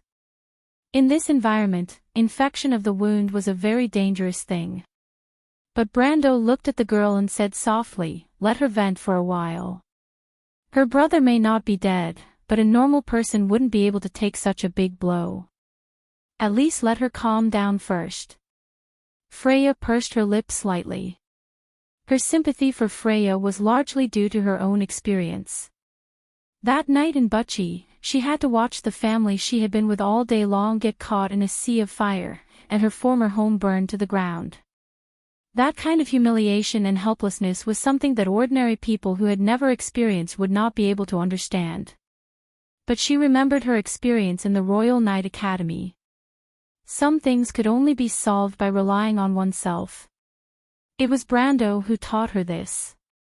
So she stopped and looked at the girl silently. Fortunately, the hunter girl was much stronger than everyone thought. She suppressed her voice and cried in the snow for a while. Then, she fell silent. After a while, she raised her head and wiped away her tears. Everyone was stunned when they saw the huntress who had regained control of her emotions. She didn't have the kind of breathtaking beauty, but her dark eyes were like those of a female beast, filled with a wild and untamed light. "Thank you for saving me, Lord Knight." Her voice was a little hoarse. It wasn't just her voice that was hoarse from crying, but it was her original voice. But just like Brendel said, the hunter maiden had calmed down a little after she finished speaking. She asked softly in a hoarse voice, "Excuse me, Sir Knights, are you going to enter the stained frost forest?" Everyone looked at Brando. "I want to know what kind of thoughts you have that made you ask this question," Brendel asked in return. "If I say that I can be your guide, can you take me with you, Lord Knight?" The hunter girl immediately stared at him and asked, her eyes full of hope. Although she tried to keep calm, she couldn't help but reveal a trace of nervousness as if she was afraid that Brando would refuse. Brando was slightly startled, although he had expected this. But he had heard Maynard and the others pass on the hunter girl's original words. She said that it was because the hunters were unwilling to enter the stained frost forest that caused Erek to want to kill them. He didn't expect that she would take the initiative to make such a request. "Although you said that, you want to enter the forest to find your brother's body, right?" he asked. The hunter girl hesitated, but finally nodded, "Yes, I don't want to hide it from you, Lord. Dead or alive, at least I want to see my brother's body." Brando was very satisfied with her honesty, but still asked, "But we don't have much time. You are injured, can you keep up with us?" "I can. This little injury is nothing to us hunters." The hunter girl immediately replied loudly, but it made her cough. "Have you entered the stained frost forest?" "I haven't, Lord Knight, but my father entered the stained frost forest 3 times before he died. He was the only hunter in the area of Shallow Water Town who came back alive from the forest, but his companions who entered the forest with him stayed there." The hunter girl paused, as if she had remembered something unpleasant. "Because of this, he was secretly called the Cursed Man by those people. After my father died, Yeruta and I were also ostracized by the hunters in town." She sighed faintly. Before entering the forest this time, the nobles offered a high price, and many hunters were tempted. But the client needed someone who was familiar enough with the north of the Ansara forest, and in Shallow Water Town, only my brother and I thought that with this money, I could leave here with my brother and go to Karsuk. But I didn't expect. The hunter girl's eyes turned red, and she quickly wiped them with her hand. "Your brother may not be dead. Don't be sad, Erek is unlikely to kill everyone. By the way, you should be familiar with the hunters in town. Have you counted the corpses? Are there any missing people?" "Erek?" The girl was slightly startled, and then she understood what Brando meant. "I counted, and there are 3 missing people. 2 people, plus your brother." Brando hesitated. This number was a little too much. If Erek needed a guide, 2 people were more than enough. But he didn't say these words, and he looked at the hunter girl. "What's your name?" "My name is Peya, my lord. My father's name is Tyke, and he's a famous hunter in Shallow Water Town. My brother's name is Yeruta, and he's only 15 years old." The hunter girl immediately introduced herself humbly. But Brando didn't care about her self-introduction, and he asked seriously, "Have you thought about it, Peya?" You're with us, and even if you might meet your brother, I may not allow you to move freely at that time." In the eyes of the others, Brando seemed to be a different person at this moment, but they didn't know that this was Brando's habit as a captain. The Stained Frost Forest was not an entry-level instance in the game, and players could start over in the game, but they didn't have another chance here, so he would never allow an unstable factor in the team. "Remember, you're joining our team as a guide, not for us to take you to save your brother." Peya showed a struggling look, but Brando's words made her feel a little relieved. At least if it was just to trick her into being a guide, there was no need for her to make such a promise. Finally, she nodded, raised her hand, and swore, "I know, my Lord Knight. I swear on my dead father's honor that I will keep my promise at this moment." Brando nodded. Freya on the side seemed relieved, and hurried over to help the hunter girl up from the snow. Brando turned around. He didn't need a guide, but he didn't want to hurt Freya's heart. Moreover, if he left the huntress alone, his conscience might not be able to live with it. To be continued. If you like this work, you're welcome to come to Chidien. Calm to vote for me. Your support is my biggest motivation.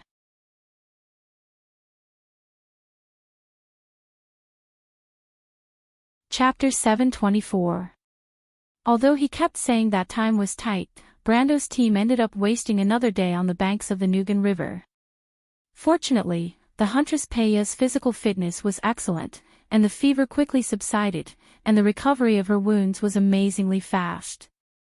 Brando didn't know if this was a hunter's special talent, but on the morning of the third day, the team had to set off at his request anyway. He summoned a black wolf as a mount for the huntress who had just recovered from a serious illness. As for the others, they had to get off the ground and walk. The carriages and horses were left in the temporary camp on the banks of the Nugan River, because the rest of the journey was no longer suitable for these things to join. After a day in the forest, the coniferous forest quickly became dense, and the layers of snow on the branches sometimes even blocked the sun, making the ground in the forest gloomy and cold. The team creaked forward on the snow and broken dead branches, and soon some steeple-shaped white rocks appeared between the woodlands, and then a light blue curtain of light was reflected in everyone's vision. It was like a thin wall of light. This translucent wall of light towered into the clouds, enveloping the entire forest, and connected with a white stone steeple not far away. Everyone couldn't help but stop and watch this spectacle. But only Brando knew that this light blue curtain of light was the entrance to this prequel dungeon, Milos's Final Breath. In the game, this light curtain was called the Binding of Mana, and was a symbol of the level 80 dungeon, character level. Behind this curtain was the famous giant dungeon group.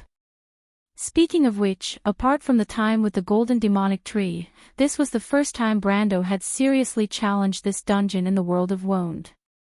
In the Amber Sword, the way dungeons operated was actually very different from most games of the same period, and the players used such a name, but it was just a common habit. In the Amber Sword, rather than being called a dungeon, it would be better to call it a scene area. Because only this word could accurately define it. There were several ways in which the dungeons Brando was familiar with operated. The first was a one-time quest dungeon, and only the players who challenged it first had the chance to get the quest. For example, the Forbidden Orchard of the Golden Demonic Tree was such a model. Although the latecomers could repeatedly kill the boss through the fragments of time, they were destined to have no fate with the plot. The second was a typical scene area with the giant dungeon group they were facing now. The operation of such a giant dungeon group was very classic, and it could be said to have created a precedent in the gaming world at the time.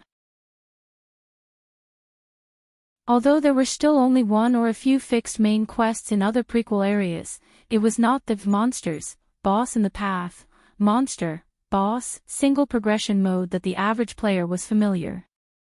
On the contrary, dungeons like Milos's Final Breath were actually divided into two areas. Each area was made up of points and faces. Points were the monsters' nests in the area, while faces were the special areas in the dungeon. In the dungeon group's dungeon group, and the dungeon group's dungeon, the dungeon groups was that the dungeon group's dungeon was the dungeon group's dungeon. In this way, as long as the main plot of the Stained Frost Labyrinth was not activated, the players would have to face a completely real area every time they entered the prequel dungeon. What difficulties they would encounter in this area depended entirely on the system's calculations and the changes their behavior brought to the area.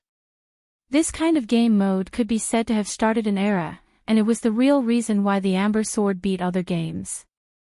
A world that was infinitely close to the real world.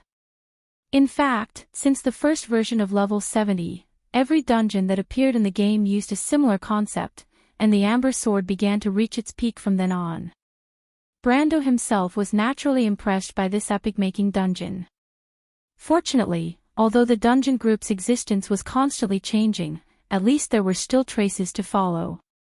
Especially before entering for the first time, the monster's nest would not disappear into thin air, and the dungeon's terrain would not change much. There were some small secrets that only he knew that could help him a lot. Because of this, he could be confident. The only variable was probably Eric's men who entered the dungeon first.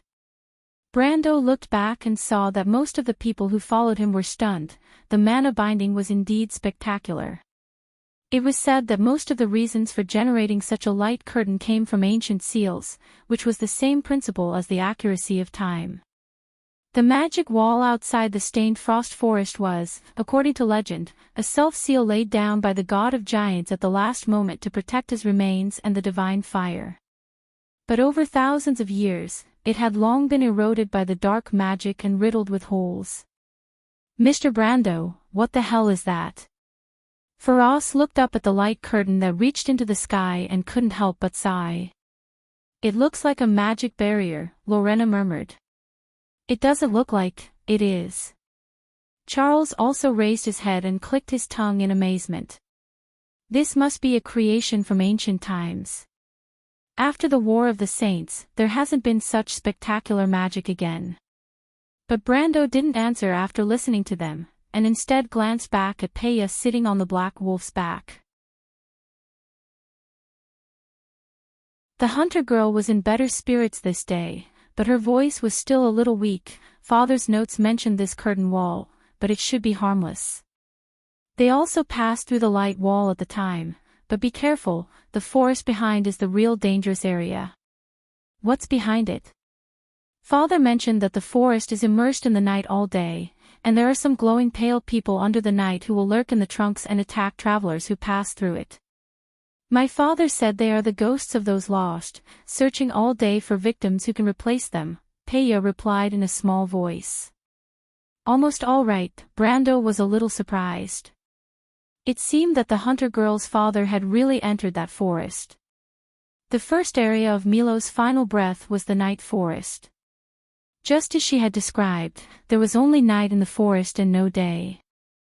There were all kinds of dangers lurking under the night sky. But this was the easiest area in this pre-dungeon. There was no specific plot in this area, and there were many monster lairs and some special random events. What they encountered was all up to the player's luck. He was familiar with the forest, from the guide.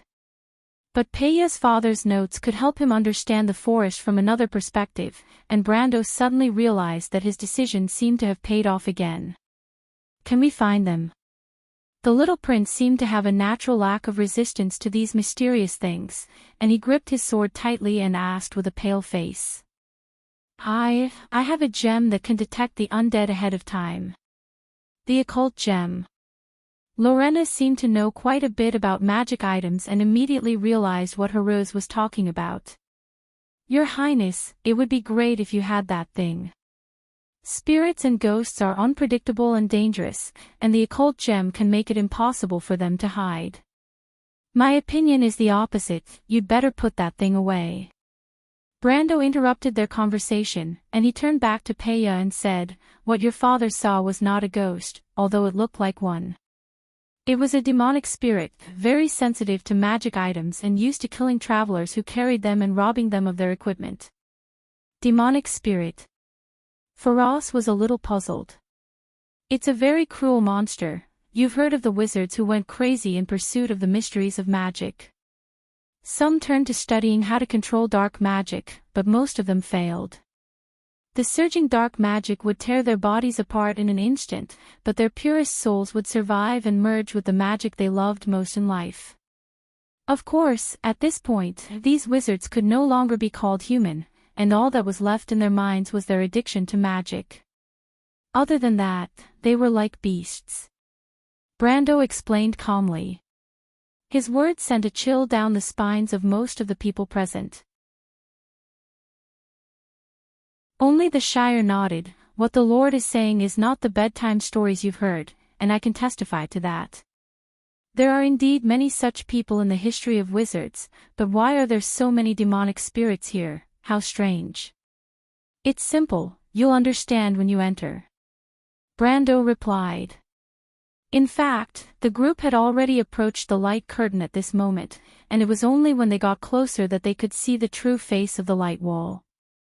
It looked like a flowing wall of water, and the water elements were confined to a thin layer of surface, flowing with light. As everyone approached it, the smooth surface reflected their grotesque image of being stretched. Brando reached out and touched the light wall. This was to gain the approval of the mana binding. A seal was a seal, after all, and only the people of order could pass through it safely and without worry, while those monsters would be bound inside forever. The ripples on the light curtain flickered, and then the ripples retreated to both sides.